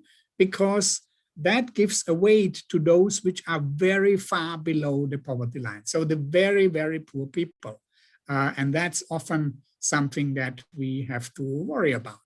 What happens to those people that are very much below the poverty line? So I have a numerical example, which is very simple, and you can follow it later on. So I have 5 units here, and this is the income of these 5 units, can be households, can be individuals, can be villages, whatever my measurement is. And it's this one has 4, this one has 11, this one has 2, this one has 6, this one has 20, and my poverty line is 7. 7 is my poverty line. So if I follow those formulas easily, I can calculate the headcount ratio. It is 3/5 because 3 out of the 5 households are below that poverty line. So it is, my poverty rate would be 60%. Yeah, this is what Asia used to be in the 60s. Yeah, this was 60–70%. That was the headcount ratio. 60–70% were below the poverty line. And then you can calculate the poverty gap index. So this is a unit that in itself, it doesn't mean you max, you can convert it into a percentage. And that's just fitting it into my formula. And then I do the same thing for the squared poverty index. So I square the whole terms here and I get another index. And of course, you see it's different. So if I calculate this for different years or for different areas, then I can compare it. And I can say which one is poorer, which one is poorer in terms of the poverty gap. And the poverty gap obviously is the information that I need to say, oh, how much money I have to spend to bring everybody out of poverty. So this is what governments basically have been focusing on, bring everybody out of poverty. And this is what happened until 2020, 2019, so to speak. Now, of course, it's going up, as we can see. So now I have a nice graph here. Somebody has calculated this. And that shows the mechanism of this formula. And it shows you something that is going on. Okay, so this is Thailand. This was Thailand, and you could see that in Thailand, this one is the headcount ratio. So in 1988, it was 35%. So 35% of the population was below the poverty line, and it went down very rapidly. So in a few years, it went down below 20%, and then it got up again. And the same thing happened for the poverty gap. Okay, the poverty gap, you read it on this scale. And the same, the poverty gap squared, this is the green line, you also read it on this scale. So all basically went down. And then it went up again. Why it went up again? So there was no COVID, but there was a big financial crisis. So the financial crisis made poverty to come up again, similar to what COVID will do. It will bring poverty up again. And now you see that, okay, the headcount ratio didn't go up so much. It went up, but the gap went up. The poverty gap went up. But the poverty gap squared didn't go up that much, yeah? A little bit. It was not, it was below 2 and it went up to 2. So not much. Why that? What does that mean? This is something very important lesson when we look at poverty. And we look at poverty in Asia. Because what we have is that, okay, we may have solved the poverty problem in Asia, in that most people now are near or above the poverty line, but there are some who are very poor, yeah, and obviously they can't get out, yeah, and for them it doesn't matter. For them also COVID doesn't matter. They have been poor before, and for them it doesn't matter if gasoline gets expensive. For them it doesn't matter if food gets expensive, because anyway, they will be the one who produce their own food. They live on very little subsistence level. So this is the problem group that we still have in Asia. And with this simple formula, you can show that. You can calculate that for Indonesia, for any other country, you can calculate that. And that is something that we need to watch when we look at poverty in Asia, because this is where the remaining problem is. This problem probably we will solve it. See, it depends on how COVID can be overcome, because COVID will bring the numbers up for sure. And that has been already measured. And I will show you some data on that. Now, okay, how does poverty look like in Asia? Okay, this is my picture. So where is that? Which country is that? Who can say that? I look in the chat. Somebody may have said. Now, there's a lot of things, but not yet about this one. So who can say which country is this? I guess. There is 7-Eleven. Obviously, there's 7, but 7-Eleven is everywhere, right? Every Asian country has 7-Eleven.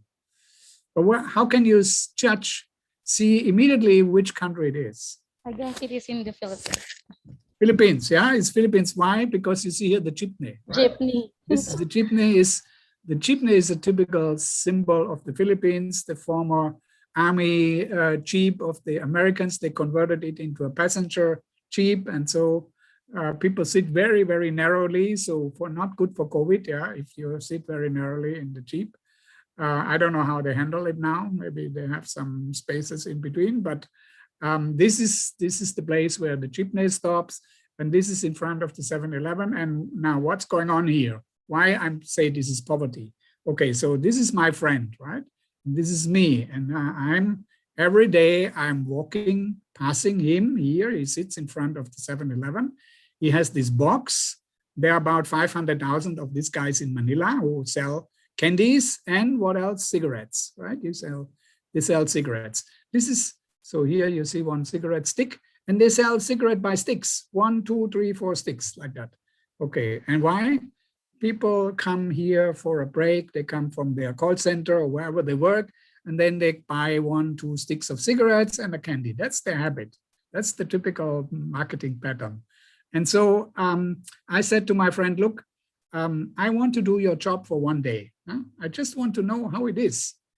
And so I was not so happy for the beginning, and I said, okay, look, I buy the whole thing for you for one day.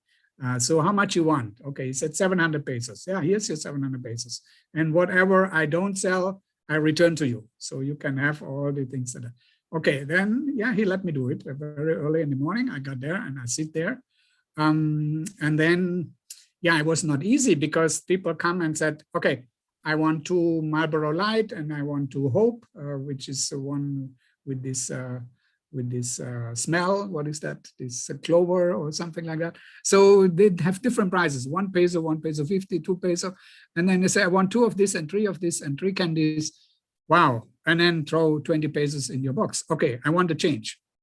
Okay, then you start calculating it. Okay, what's the change? And the guy just quickly grabbed and then gave the change. And this guy, this is the guy, right? This is the guy. He never went to school.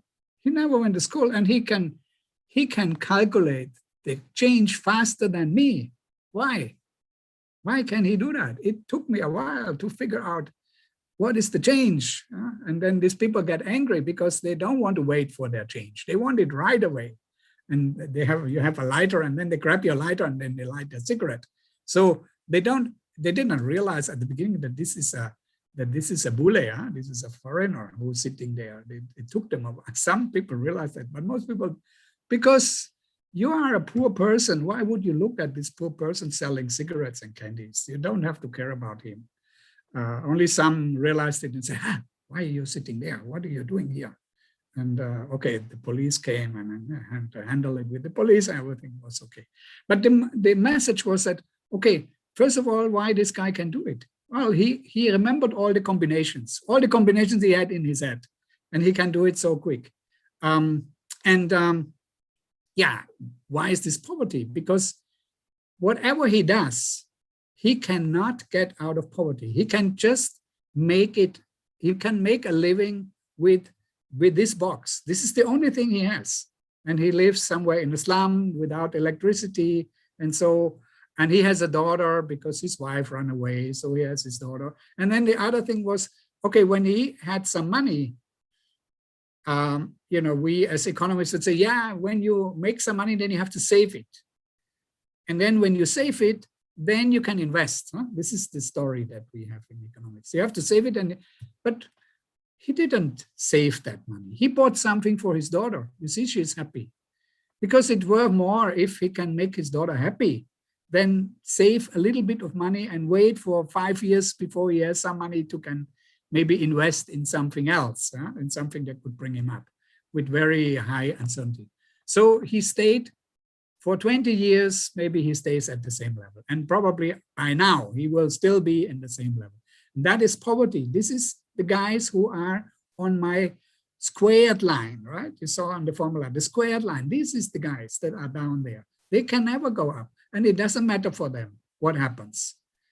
Of course, COVID can hit them, yeah, sure, like anybody else, but it doesn't make any difference for them so much.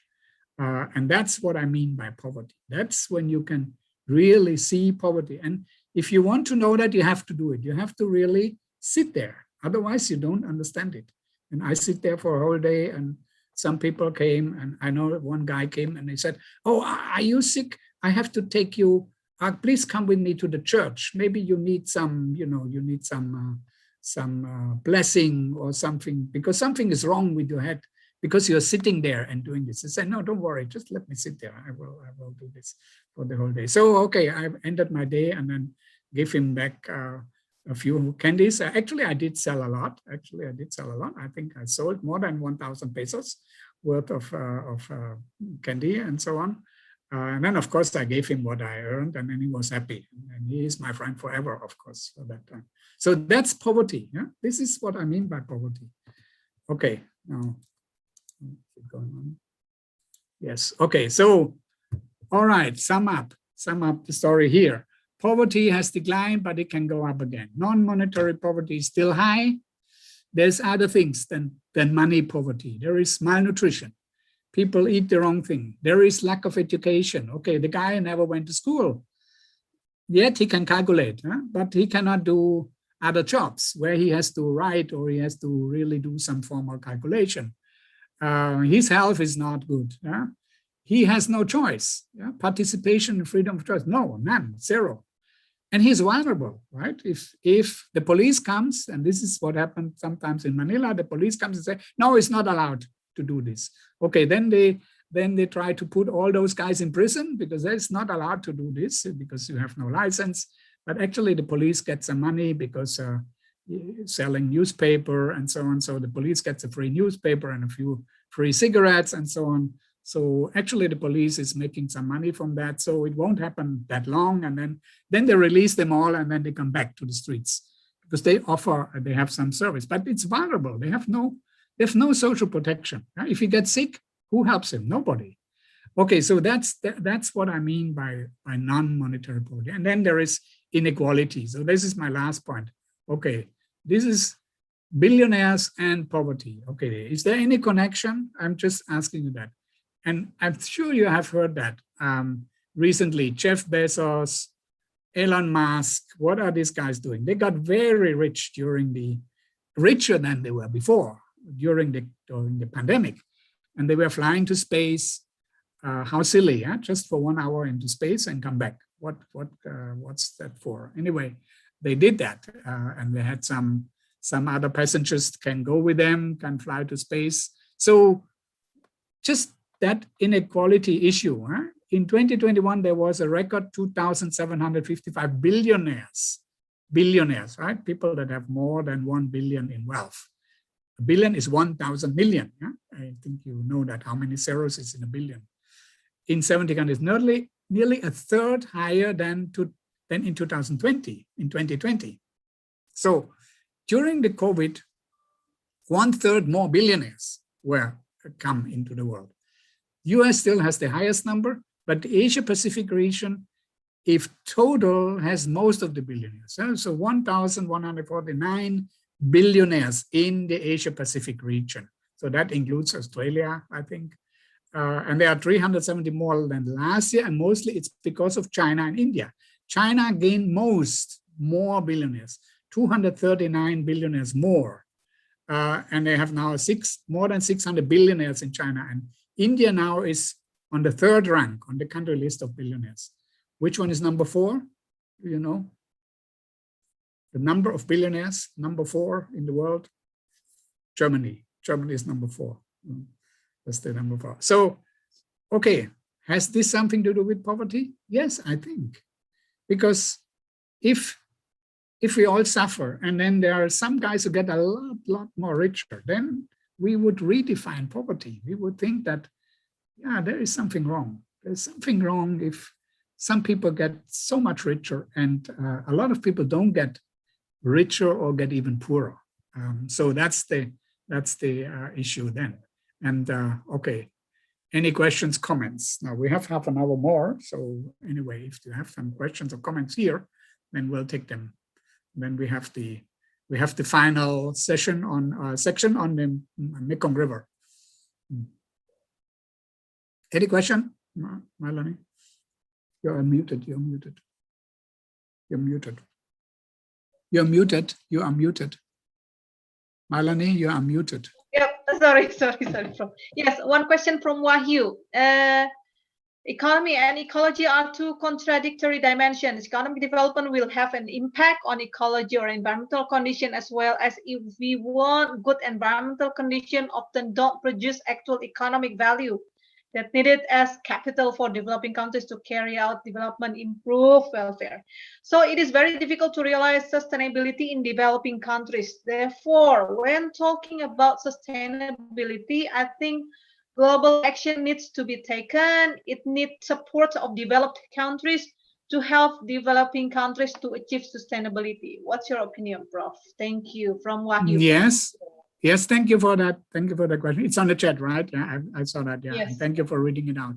Yes, I think that is correct. But I think it's everybody who has to kind of redefine the approach. So yes, I agree that there has been some certain degree of exploitation for, rich countries trying to exploit the resources, the natural resources. But it's not only, you have to redefine what is developing countries. Now, by definition, you could say, okay, India is a developing country, but India is one of the largest economies in the world, and China is becoming the largest economy of the world. And until very recently, we have said it's a developing country. Now, by the German Minister of Economic Development, is no longer defined as a developing country, right? So more and more countries are getting out of this status of a developing country. So it's the responsibility of all of those who have gotten rich very quickly. And yes, of course, it's a matter of reallocating the efforts and reallocating the funds away from something that is purely GDP growth oriented. And that's why I was talking about this. How do we value the environment? If we had put the correct or a reasonable dollar sign on the externalities, then a lot of things would not have happened, because we would have realized that these are costs. These are costs that we have to pay. We or the future generations have to pay. And if that's being corrected, then I think the development, this kind of dichotomy between growth and environment can be narrowed down, can be maybe not totally overcome, because there will be always this debate about value and price, right? And market cannot capture everything. But it can be narrowed down simply by putting a good estimation and a good valuation of the negative externality effects. If you have the negative externalities factored in, you internalize them, then the economy will go into a different direction. For example, 30 years ago, the Green Party in Germany was proposing to put the price of gasoline at €2.50 per liter. And of course, people were shocked by that, and they didn't do it. Had they done it, then I think Germany would be the #1 in selling clean technology to the world if they had done it.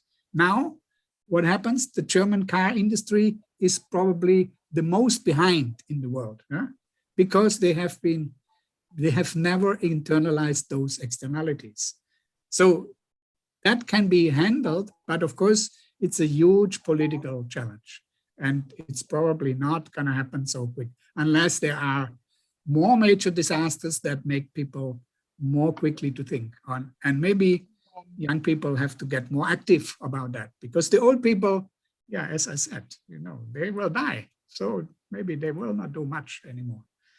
But it's a good point, yeah, and it's a very good intervention. Okay. Yes. Shall we go on? Thank you. Last section. Yes, Prof. Maybe Another one. Another one for okay. Maybe Rose question, Prof. Do you believe in the concept of rich countries become richer and poor growing poorer? It's kind of yeah. No, I don't think the empirical like evidence. I don't think the empirical evidence supports this. Because you look at China, you look at Vietnam, you look at Thailand, even Indonesia, their economy is growing, and maybe in 20 years or 10 years, I don't know, Indonesia would be maybe number 6 or number 7 in terms of the size of the economy. Not in GDP yet, but the GDP will grow also. So there has been a lot of change in poorer countries. So it's not, and it's quite possible that countries in Europe will become poorer. And it looks like that their growth is much less than the growth of many other countries. So the growth potential is something that we have to look at. And I don't think it's simply like that. Rich become rich. Yes, the rich part of the population, that's why I say the billionaires are getting richer. And the most people do not get richer. Some get poorer, but most people, relative to those very rich, they get poorer. Yes, that's what's happening. And that's happening in every country, not just in the rich countries. I think that's the major point. It's not so much across the countries. The gap between the countries is narrowing because, yeah, some countries have grown very fast with all the consequences, of course. Okay, so that's my answer to that one. Yes. So next, last part, right? Yes. Okay, so Mekong River. Okay. This is the Mekong River. Who knows the Mekong River? I think everybody has heard about the Mekong River. Now it's a lot in the news and it's a lot in debate because US and China are getting more kind of, have more tensions about the South China Sea. And so the river is also one object of that debate and that conflict. And it's one of the, I don't know, it's probably the 12th largest river in the world. It's, I think probably the largest river in Asia. It's almost 5,000 kilometers long. It starts in China and it ends in Vietnam. So this is the river. And you could see, yeah, it's cutting across 6 countries, essentially 6 countries: China, Myanmar, Laos, Thailand, Vietnam, Laos, Thailand, Vietnam, and Cambodia, of course, yeah, Cambodia. So, so a river is, yeah, what you could see, and this is the next slide, a transboundary resource. Okay, why is a river a resource? Yeah, of course, a river you can use to fish. There is a lot of fish in the river, so that's one thing. You can have, use it as a transport for navigation, so you transport things. If there's trade between the countries, then you transport. A river always is also something for tourism. People want to see a river for some reason. There is something very special here, which is, you see this corner here, this is the corner between Myanmar, Thailand, and Laos, this corner, and it's called the Golden Triangle. And that's where the 3 countries share the river. That's where I went last year with the bicycle to see the Golden Triangle. Why is it a resource? Yeah, I said fishing, navigation, but also the most important thing, what is happening on the river is hydropower. So several hundred hydropower projects, dams for irrigation and mainly for generating electricity, which people would say, oh, this is clean electricity because yeah, you use water. You use water to generate electricity. And the country that has most of them is Laos. There are many in China, but most of them are in Laos. And what is Laos doing with that, all these many dams? Laos is only 7 million people, so they don't need a lot of electricity. So Laos is called the battery of Asia. They're selling this electricity to other Asian countries, mostly to Thailand. Thailand is hungry for electricity because of industrialization and rapid growth, and Laos is selling that. And the way this is done is by building more and more hydropower dams on the river. Now, what does this do to the river? Okay, on the one hand, if you're a fish and you're confronted with a hydropower electric tank and with a turbine, there are turbines that generate this electricity, you're not happy, right? Because you don't, as a fish, you don't survive a turbine. And as a fish, you had this river going up and down for breeding, for laying, the eggs and then breeding in different parts of the river. So the fish was migrating.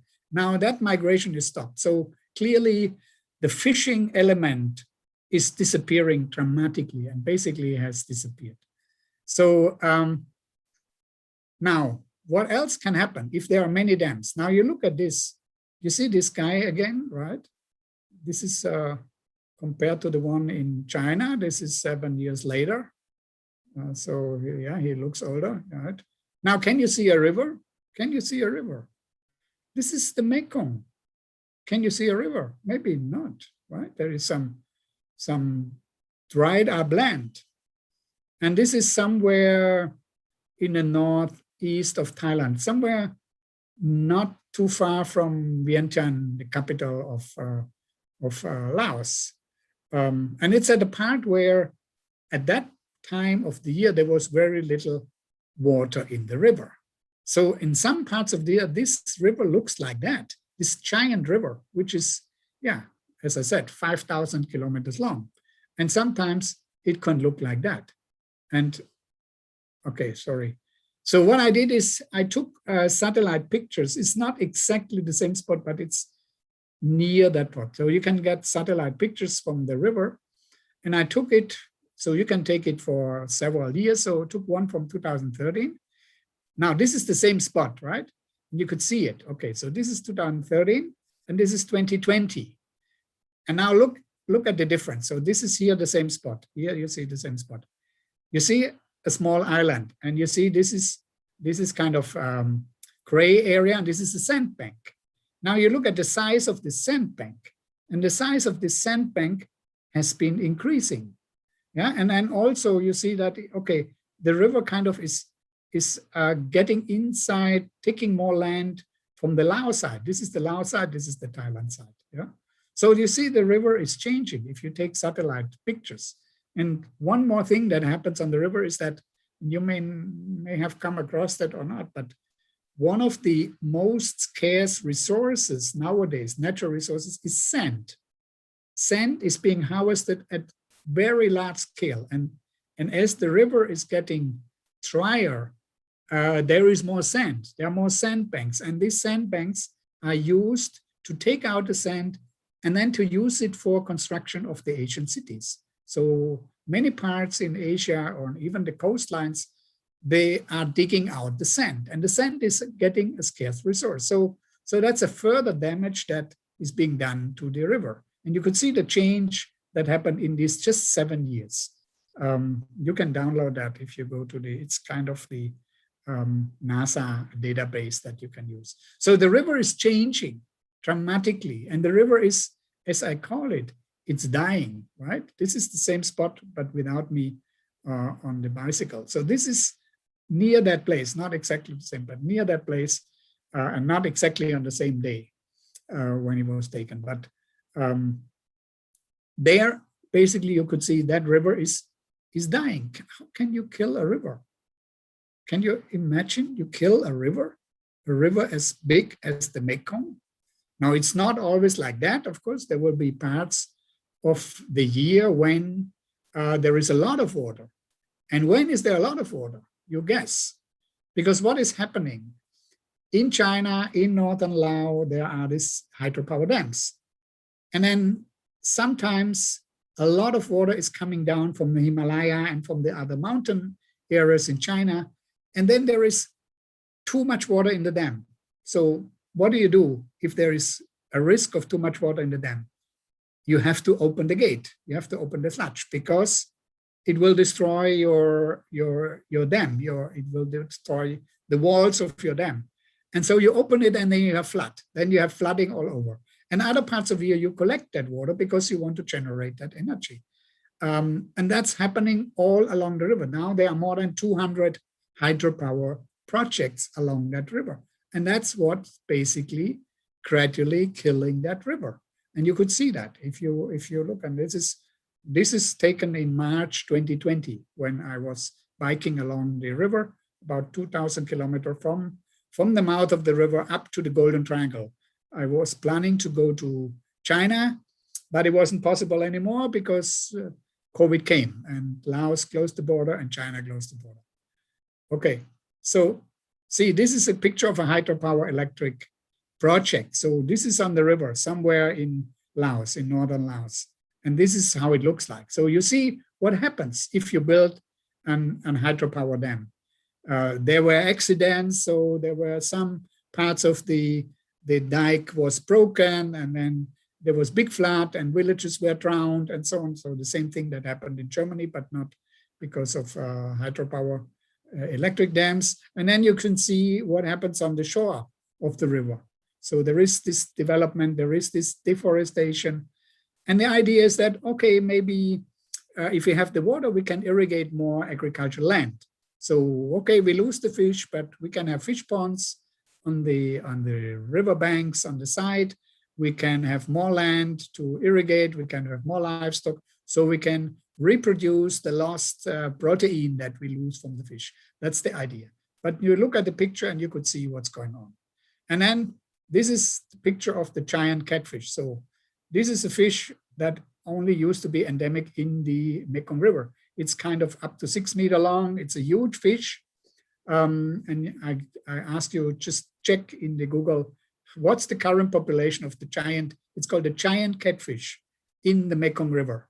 And basically now they are gone. There are some projects to kind of give them some reservoirs, but essentially they are gone. You can't fish that kind of fish anymore. And imagine what a huge fish that was, and it's gone. Because if you have fish like that, well, you can't overcome a turbine, and there is not many ways to get from one dam to another, or from one part of the river to the another, if it's dissected by these many hydropower electric dams. So what I did is, okay, now before I go to the next slide, what I did is, and this is my current project that I'm working on, I'm looking at the changes in the river in villages that are near the river, at or near the river. And I have a big database from my Thailand-Vietnam socioeconomic panel. That's why I want to, and I have to go back to Thailand as soon as possible to continue that activities. And so what I took is the 54 villages which are near the Mekong River. I have 220 villages in my database, which I collected data since 2007. Up to my last survey, unfortunately, was 2019, because 2020 I cannot do a survey because of the COVID, but I have 10 years or 11 years of data. And I took the 54 villages, and this is on the next slide. So here you could see, I don't know if you can see the numbers, but I just put together some parameters of some 54 villages in 2007 and in 2017. So, okay. First of all, I looked at what happened to the population. Did people leave the village? No, there are actually more households in 2017 than in 2007. So it's 2007, 2017, and the difference. The population also, it did not decline. The average number of persons per village, it did not decline. So people not really leaving the village permanently. And that's because migration means the people just go for work, but they come back to the village. They build their house in the village. If they have some money, they don't build it in Bangkok or in, some other cities because it's too expensive to build it there. They build it in the village. So the population, still people live in the village. Income, yes, income has gone up. It has almost doubled in these 11 years. Yeah, income has doubled. This is in purchasing power parity dollar. Okay, you can check what that means. Purchasing power parity dollars. Income per household. So per household, it's from $5,000 to almost $10,000 as it increased. So yes, they have gotten more money. Now, but we have to look more deeper. What has changed in these villages to see the sustainability? And what we see is that, okay, what are the income shares? How was this income generated? Okay, some of it came from crop, and that hasn't changed much. Livestock and aquaculture has increased, mostly livestock. But what has gone down is the food from natural resources. Almost nothing anymore. Only 1% in 2017 come from the natural resources.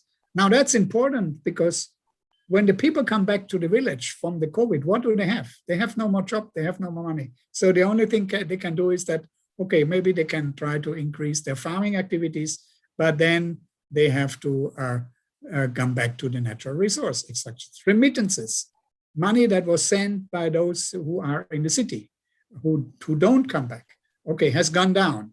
Wage employment, so the belief was that these dam projects will generate so much economic growth in the industrial sector, it will create a lot of jobs. It has gone down by 11 percentage points between 2007 and 2017. Self-employment, that's small-scale business in the village, has gone up a little bit, but not much. And then finally, public transfers, a lot of public transfers. So more money by the government sent to the people in the village because people are getting old, so they're getting some pensions and so on. So this part has gone up. The most dramatic is the natural resources has gone down. So this is the safety net of the poor people in the village. And that safety net is gone because of the river development. So here are some other parameters. The one that I want to mention is the debt. The debt has increased dramatically. So the money, the dollars per debt per household was 663 in 2007, and it has gone to up to 3,246. And that has, and then we measure that usually in the debt service ratio, how much of your debt you have to, how much you have, your money you have to service your debt, to pay back your debt, interest and repayment. And that ratio has doubled basically in these 11 years. So a lot more people are what we call over-indebted. So that's the downside of that development.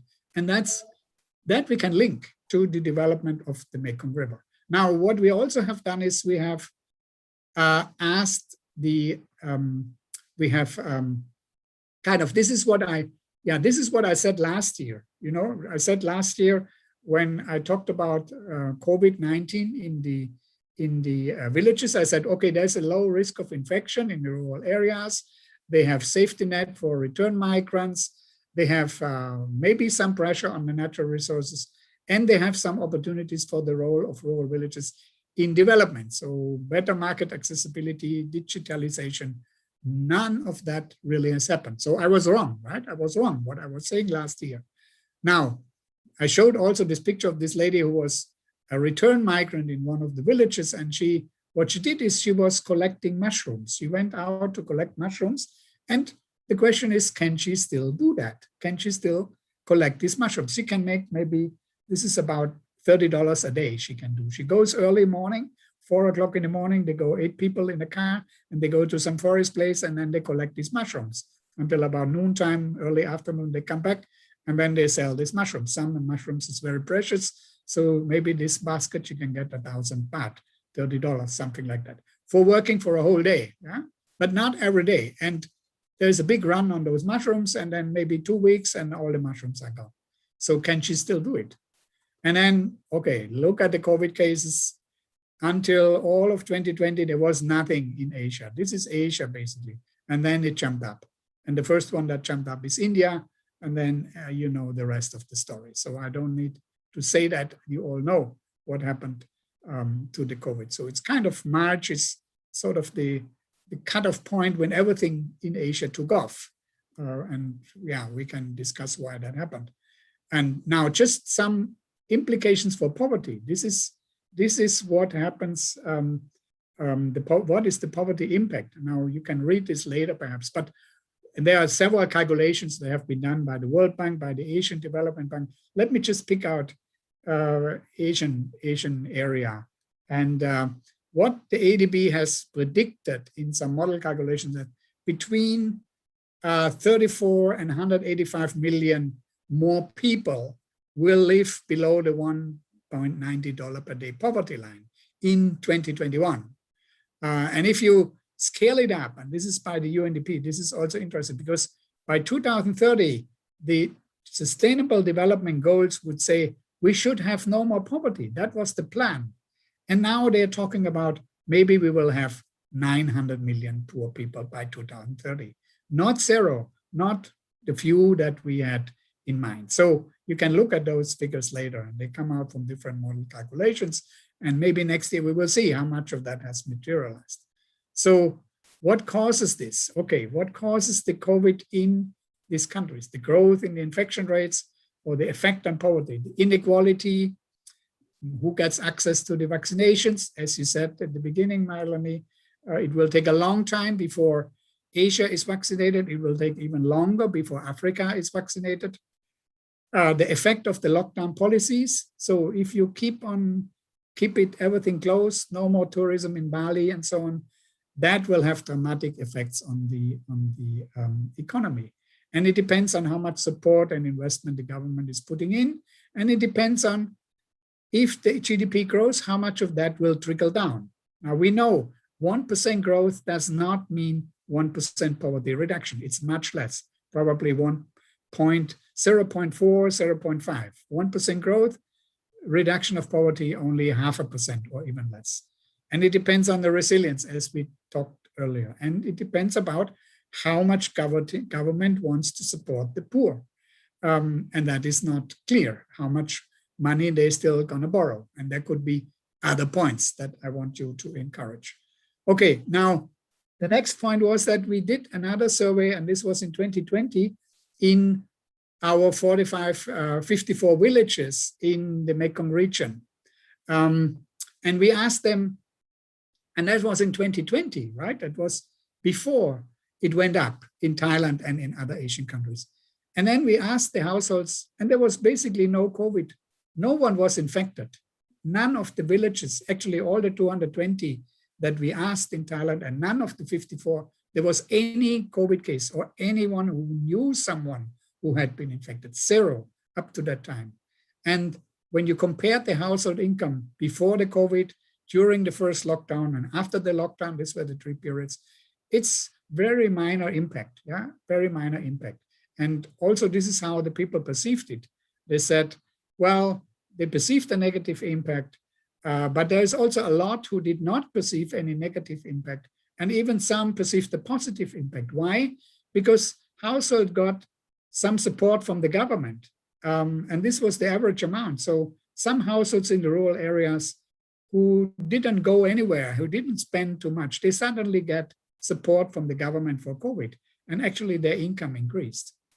And then also what you see in the first period, only few people came back to the villages. Only 13% in 2020 went back to the villages. So only a small proportion of those migrants went home. Now it's mass. A lot of people go back to the villages. And they even in Thailand, they had what they call the COVID-19 trains. They put all those people from the construction sites, from the companies that have been closed down because of COVID cases, they put them in a train and sent them back to their provinces. So in this way, they effectively transferred COVID into their provinces. And if you had asked the people now how satisfied they were, their answer would be very different. But when we asked them in 2020, in December 2020, they said 30% were satisfied, completely satisfied with their government, and 30% with their provincial, 38% with their provincial government, and even 44% with their village administration. So most people were satisfied, extremely, very satisfied with the government. So most people were satisfied, and this is on a scale from 0 to 10, right? This was our scale. So 10 means completely satisfied. So I take the percentage who said 10, yeah, who choose 10, that means completely satisfied. A lot of people, if you ask the same question now, very, very few people will be satisfied with the government.